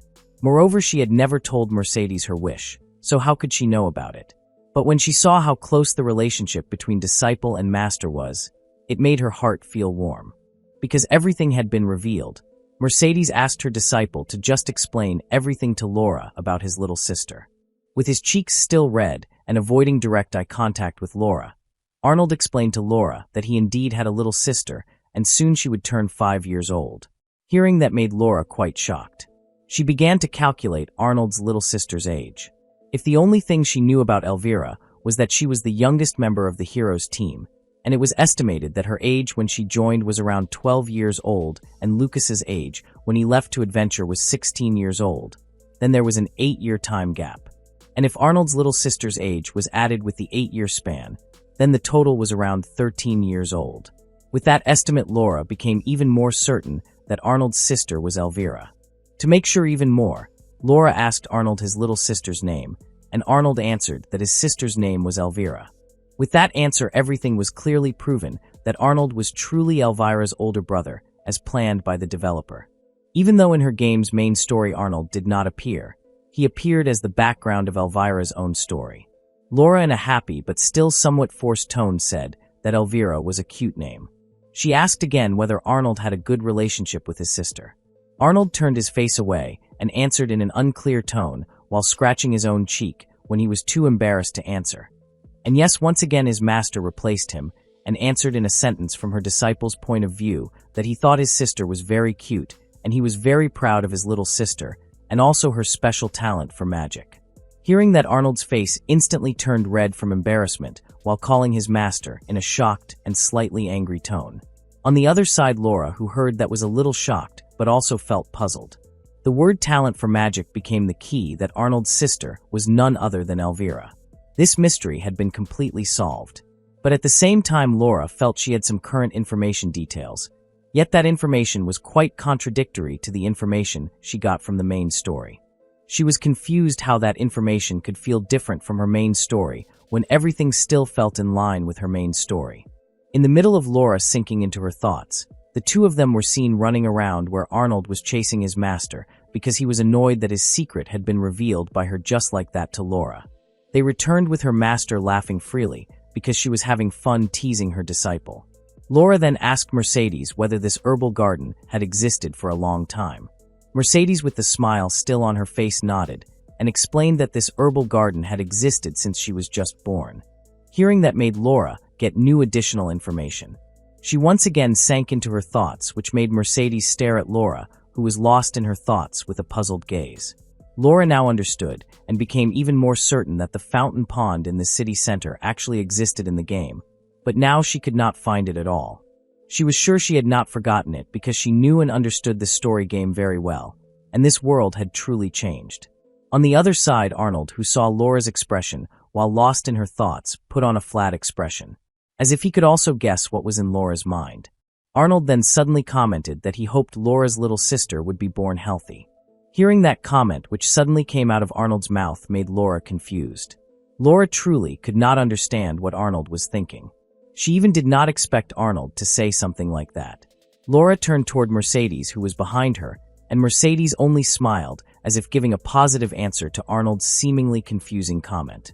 Getting a positive response from Mercedes, Laura felt sure that Arnold was a good older brother figure for Elvira. Laura approached Arnold, who was walking away, and with a warm smile on her face, Laura thanked him. Even though he did not show a clearly visible expression, there was a slight red tint on his cheeks that showed his positive reaction. Laura apologized in her heart for having lied to Arnold about her little sister who would be born. But thanks to that lie, she also felt grateful because she could know that Arnold was a good older brother for Elvira. She knew that starting from now, Arnold might be able to do everything well for the two of them. What she knew about this world and what she did not know, she could not do anything about it for now. Likewise with who she was now, she had no choice for now except to continue living as the Laura she had chosen. The next day, Laura returned to her village as planned by her master. She walked along the road surrounded by lush forest. Sunlight poured gently through the gaps in the leaves, as if sharing in the joy of Laura's current feelings.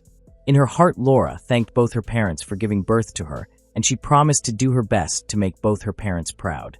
After arriving home, she began telling them her wish to take the examination and test to become a disciple of a royal concoctor. Unexpectedly, both her parents approved and supported her wish. Of course, that made Laura very happy and grateful to them. Because she had already gotten permission from them, Laura immediately set off to inform her master about it. In this village, it had become a tradition where both parents had the final decision regarding their children's career or marriage. She then just remembered something and told both her parents that she would discuss this further with them later, and also asked them not to tell anyone else about her intention for now. And her father nodded quickly. With quick footsteps as she ran toward her master's residence, Laura felt very happy because she realized this was the moment she needed to become a master alchemist, and her first step was to pass the test to become a disciple of a royal concoctor. With that, she had already decided to follow Mercedes' suggestion yesterday about taking the examination. In the middle of her journey to Grandmother Berta's residence, Laura heard an unfamiliar voice calling her in a panicked tone. When she turned, she saw Lucas, who was also running, trying to catch up to Laura. Seeing Lucas's appearance made her wonder whether Lucas had also been called by her master to visit her house. But Lucas's facial expression did not look happy as usual. He looked gloomy. Still panting, he asked. He had heard that Laura was about to leave the village. Was that true? Hearing that made Laura quite shocked, and she muttered when she knew who had told Lucas about this. It was none other than her mother. Laura felt somewhat disappointed, because earlier she had asked them not to spread the news yet. Hearing that mutter, Lucas's tone became very sad, and he asked again, so the rumor was really true. Was Laura going to hide anything else from him? A heart-wrenching question that made Laura shocked, because Lucas thought like that. She immediately denied it, and explained that she had only not yet decided when to tell people about this. Lucas then explained what he had heard from Laura's mother, that her mother had told him Laura intended to leave the village when she turned 14, so he asked her to stay with him until that time came. A statement from both her parents that was quite troublesome for Laura, but his action was also understandable because it was based on worry, remembering that the two of them used to spend quite a long time together. Laura explained that all this was because her mother had concluded her decision too quickly. Besides that, since she intended to become a royal concoctor, she had to take and pass an examination there. However, because Laura had always given reasons to keep distance from him both honestly and not, it made Lucas utter the most dangerous sentence in a relationship. "You're lying." A simple sentence that gave a heavy impact on a relationship. And with that sentence, Lucas had clearly lost trust again in the words or explanations that came out of Laura's mouth. On the other hand, Laura also understood, but she had also told the truth that she really had to leave the village. Besides that, she had only made up her mind a moment ago, so it was true she had not yet decided when to tell this to others. Laura realized that her doubt was the heaviest when it concerned Lucas, the closest person and also the person she avoided the most for her future. She had intended to tell this to Lucas, but she was still hesitant and heavy to discuss the future she wanted with him. She was afraid that telling him would bring Lucas to a future that at first could not be predicted, now could be predicted again, but the storyline would return to the main story. Besides that, the character Laura in the game stayed in this village only because of Lucas. She wanted to become the home figure for Lucas when he returned later. But in the end, Lucas left together with the heroine girl.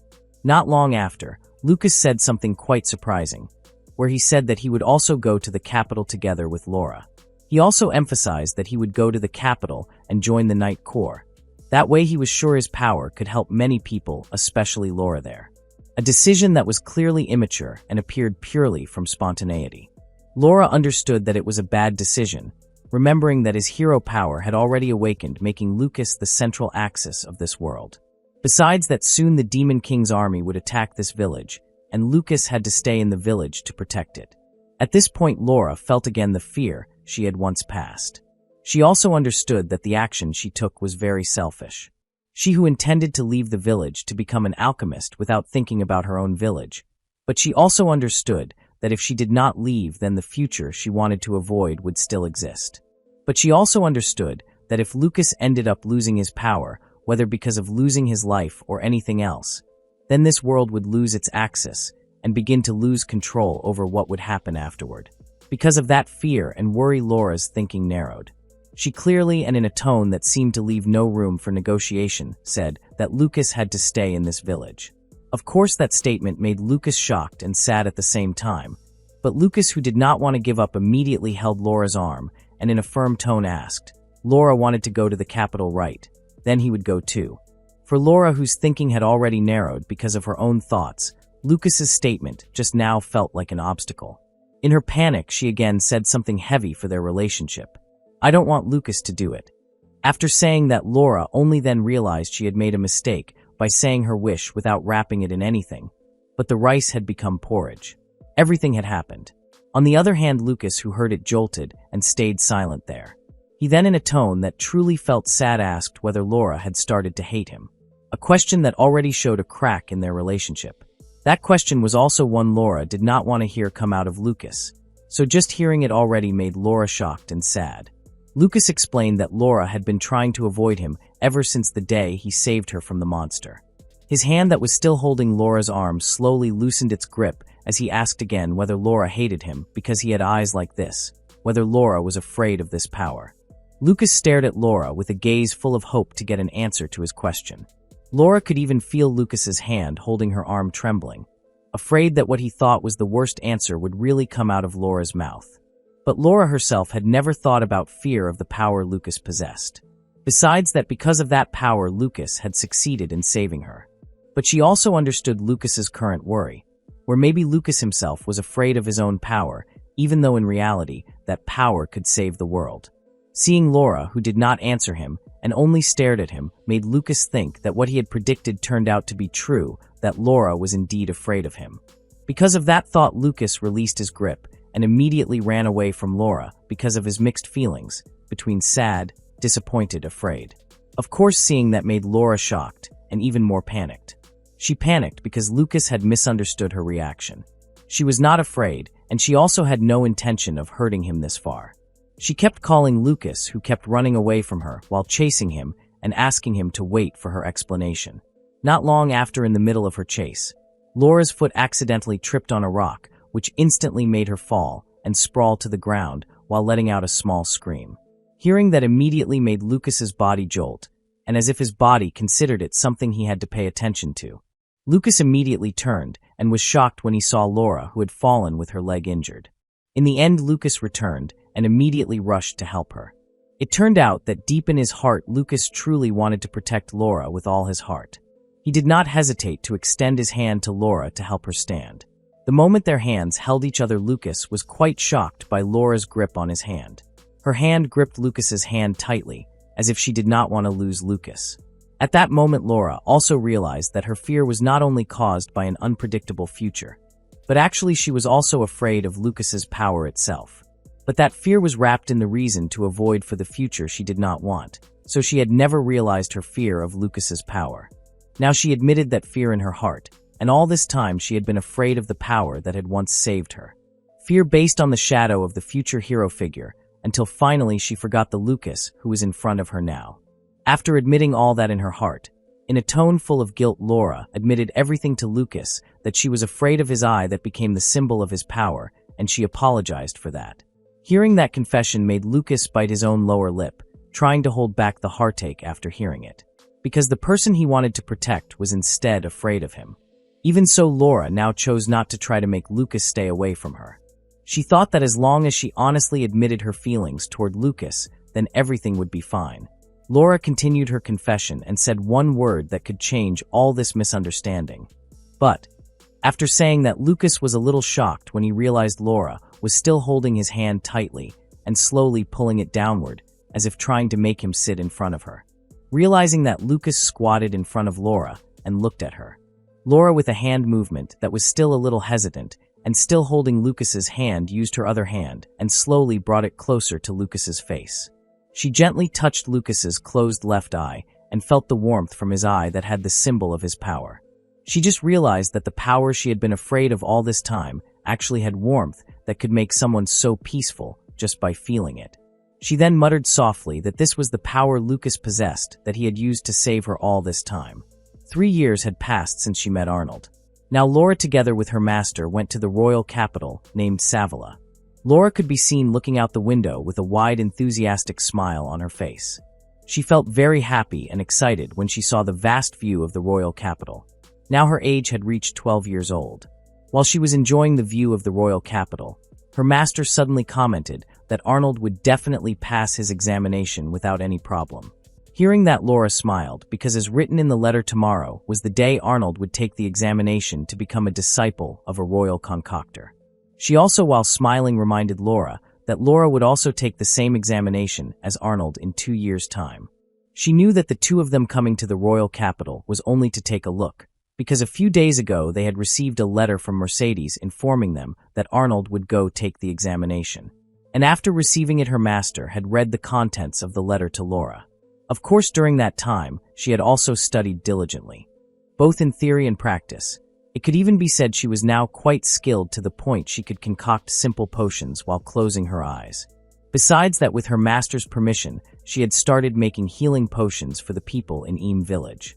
Not long after, the horse carriage they were riding began to stop, indicating they had arrived at their destination.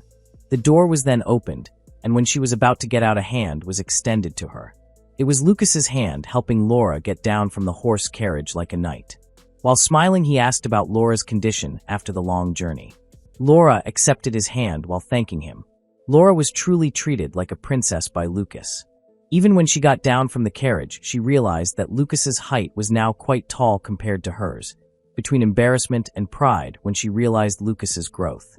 Lucas commented while smiling widely and enthusiastically that so this was what the royal capital looked like. He was grateful he could come here together with Laura. Laura saw the figure of her childhood friend, who used to be the same height as her. If she remembered back to the main story of the game, Last Brave, adult Lucas had a body around 170 centimeters. Remembering that made Laura curious how tall the current Lucas would grow. Previously, when she heard Lucas wanted to come with the two of them, it had shocked her quite a bit, especially since both her parents had allowed it because they thought it was a good idea. Because of her parents' decision, neither she nor her master could refuse it. Lucas was also seen helping grandmother Berta get down from the horse carriage while smiling. He was truly a person who liked helping others, and seeing his smile made Laura also feel happy. Laura admitted in her heart that Lucas was her precious childhood friend. After the quarrel, when they were still children in the forest, they finally became friends again, as usual. After that incident, their relationship became closer, even though it was still just friends. However, Laura now did not feel the same worry as before. She knew that she did not need to keep distance from Lucas. She only needed not to fall in love with him, because that was the only thing that had made her worried and afraid all this time. After the three of them had walked together for quite a long time, they finally entered a large-looking inn. Seeing the interior decoration made Laura even more excited herself. Maybe for others Laura looked excited like an ordinary child, but for Laura herself she was excited because she felt nostalgia. She knew that while she played this game, she always stayed at an inn by paying around 240 Madoka. Madoka was the name of the currency in that world. Not long after, an unfamiliar voice was heard calling Laura full of enthusiasm. When she turned, it was Mercedes greeting her while smiling. Mercedes looked different in appearance, especially now her hair was tied back. Seeing Mercedes, Laura also became very happy and greeted her with longing because they had not met for a long time. Right when she was about to approach Mercedes, Laura realized there was someone else behind her approaching her. Not Lucas nor her master. When she checked and turned back, she saw Arnold, who had now grown taller than her. Seeing his height that made her have to look up to stare at him made her quite shocked, until she reflexively said "wow" in an amazed and shocked tone. Hearing Laura's sudden comment saying the word "wow" instead of greeting him made Arnold question the meaning of her words. Hearing his voice that had now become somewhat deeper made Laura even more shocked. In a still shocked tone, she explained that she did not mean anything. It was just that everything she felt when meeting Arnold had all changed compared to when they first met. Hearing that, Arnold immediately turned his face away, as usual, with his flat facial expression.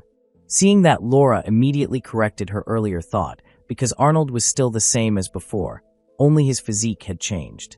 Arnold in his firm tone asked Laura whether Laura had not been slacking off all this time. Hearing that question, Laura immediately answered that of course she had not been slacking off. Arnold again said in a tone full of confidence and certainty that he would become a royal alchemist before Laura could achieve it. But if Laura failed her examination later, then he would never forgive Laura. Hearing that, Laura could only smile in disbelief at Arnold's full of confidence nature. Even so, Laura understood his intention. She admitted that during these 3 years she had continued to study diligently. That was because even with her strong memory regarding alchemy, she still learned new things every day. So it could be said there was no end to her studies until now because she kept finding new things every day. Not long after, Mercedes realized Lucas's presence there and greeted him. Realizing he was being greeted, Lucas immediately introduced himself to Mercedes. Hearing the name Lucas made Mercedes a little shocked, and she smiled while saying that so this was Lucas, who was Laura's childhood friend. She had also heard many things about Lucas from Laura. Hearing that, Lucas looked awkward, and with his reddened cheeks he thanked her and said he was happy to meet her. Seeing Lucas, who easily became awkward and looked cute when blushing, made Laura, who was behind him, only able to smile. But in her heart she thought if only the old her was here, then she would definitely have fallen in love with Lucas's cute smile earlier. Seeing Arnold's presence there, Lucas approached him and introduced himself to Arnold with a warm smile on his face.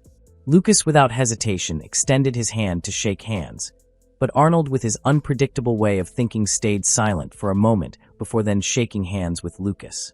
But suddenly Arnold commented in a flat but cynical tone, while still shaking hands with Lucas, that with an appearance like that it turned out Lucas could also act polite when introducing himself. Arnold then smiled cynically at Lucas, as if he had just won an invisible debate between them.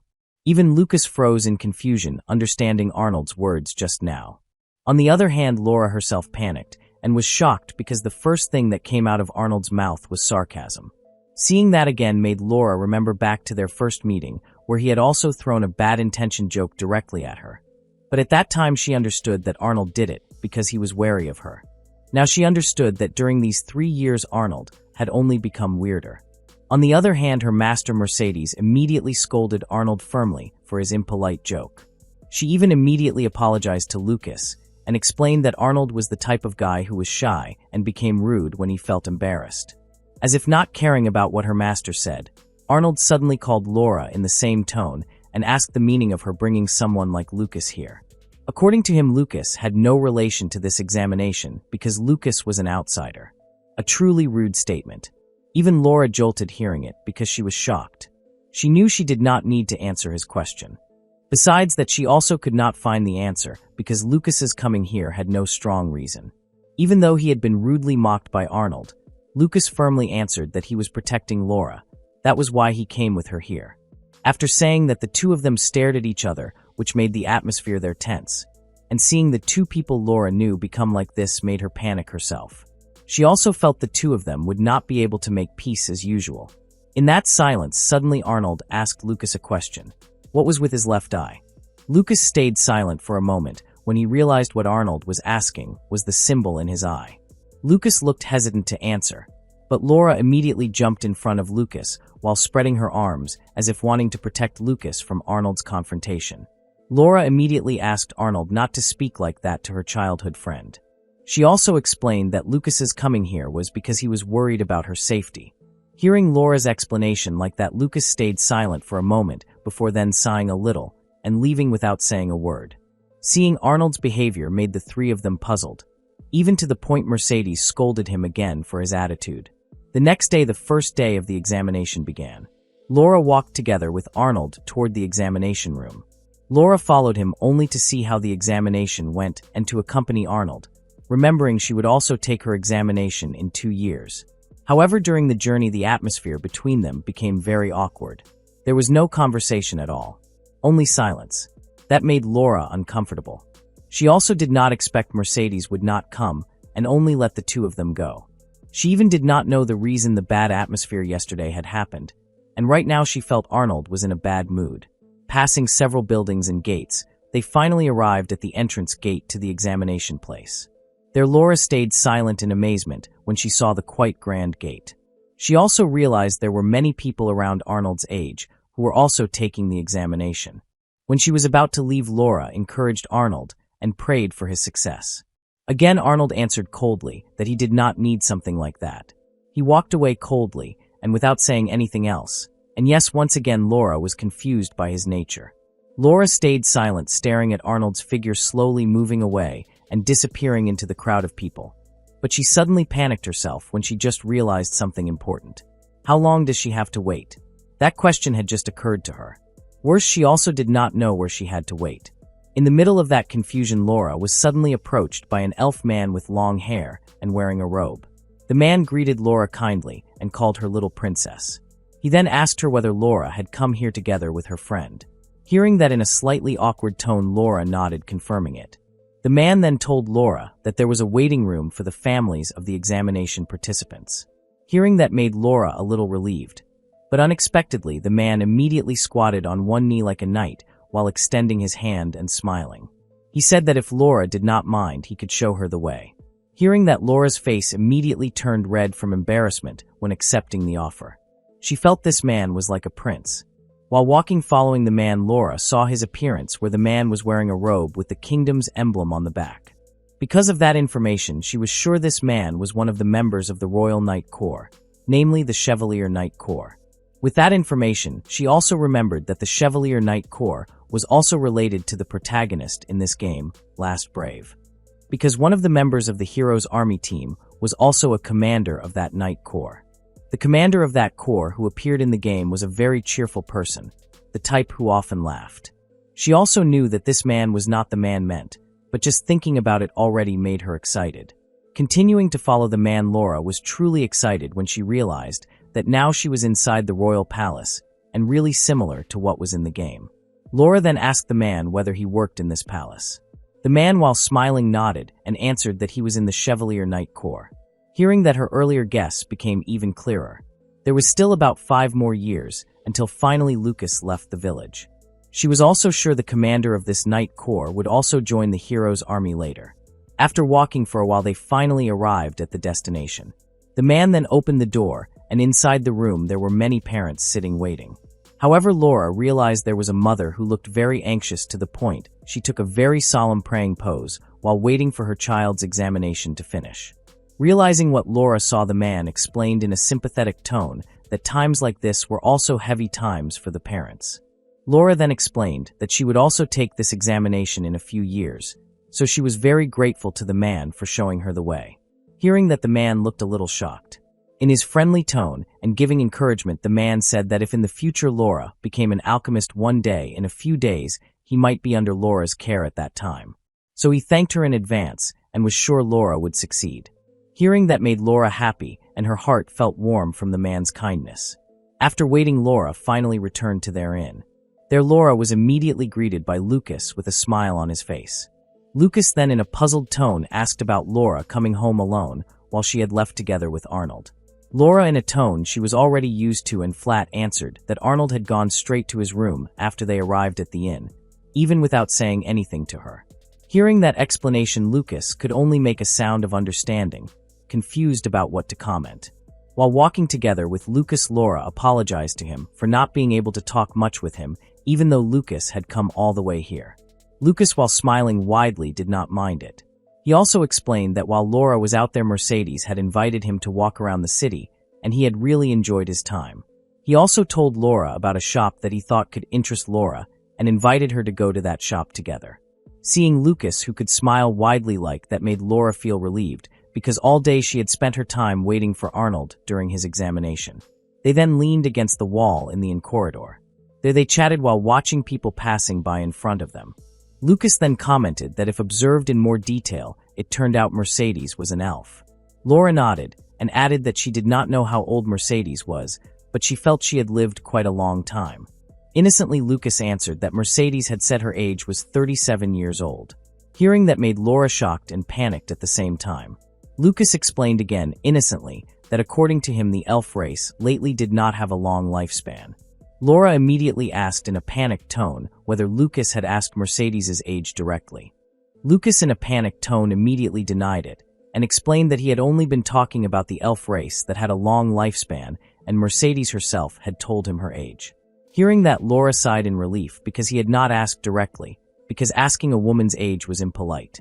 Even so, that information was also surprising, because the information she knew about elves was that they could live hundreds of years. She also remembered about Arnold, who had growth not much different from humans. She also began to question whether their aging would slow down when they reached adulthood.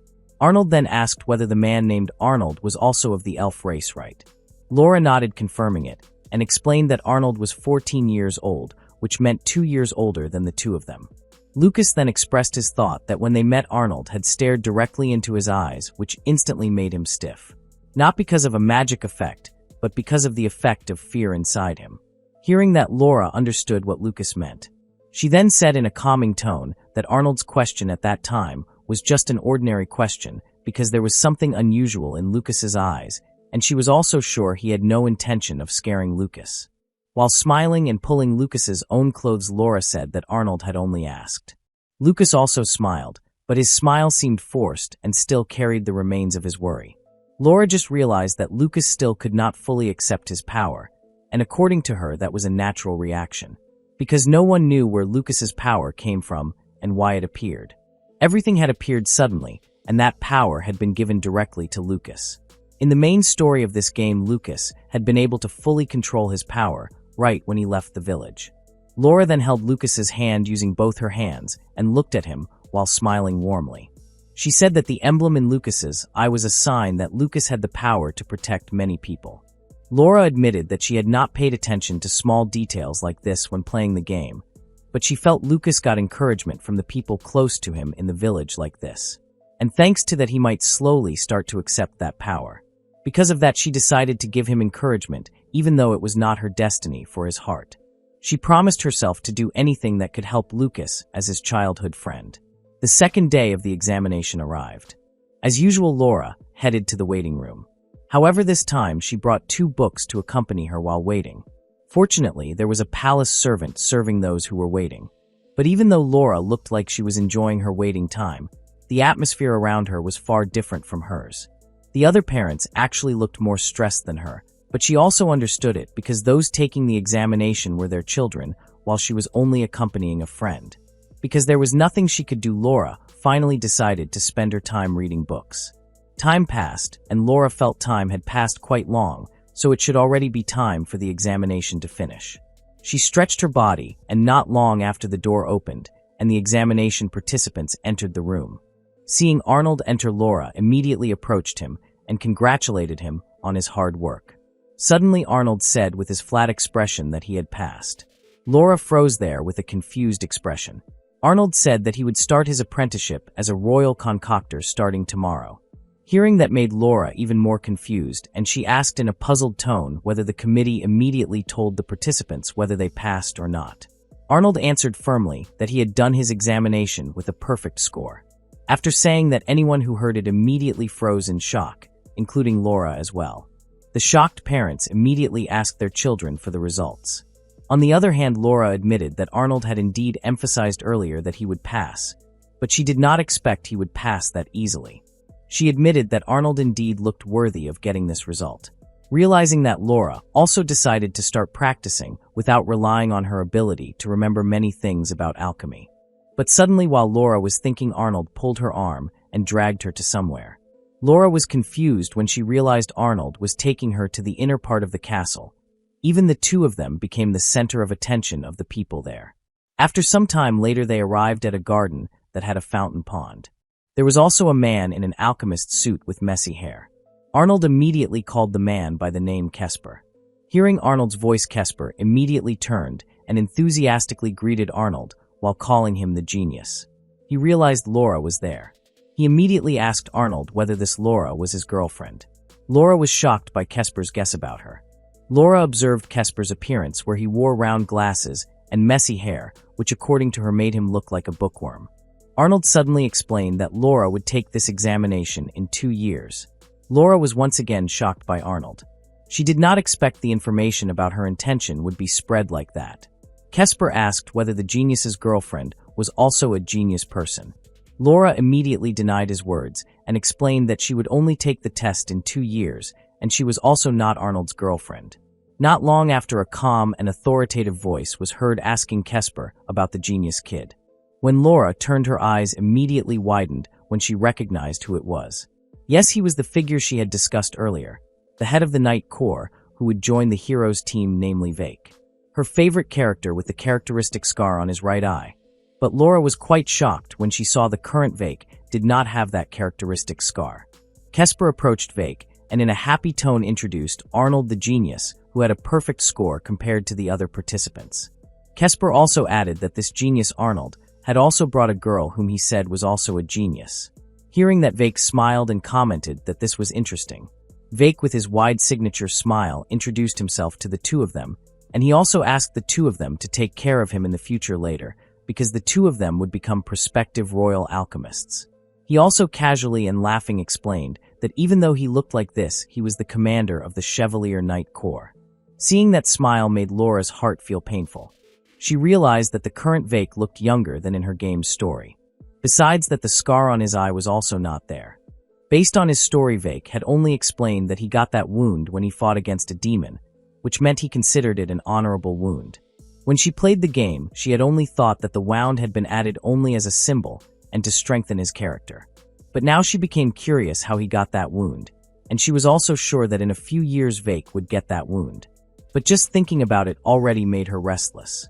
Realizing Laura, who looked restless, Vake squatted and stroked her head while asking about her condition with an enthusiastic smile on his face. Getting that attention from her favorite character made Laura blush shyly yet happy. She had never expected she would speak directly with this favorite character of hers. Someone who had a friendly, strong, and reliable nature. Truly an idolized character. Laura then awkwardly introduced herself to Vake. Suddenly Kesper appeared in front of Laura and introduced himself before Vake.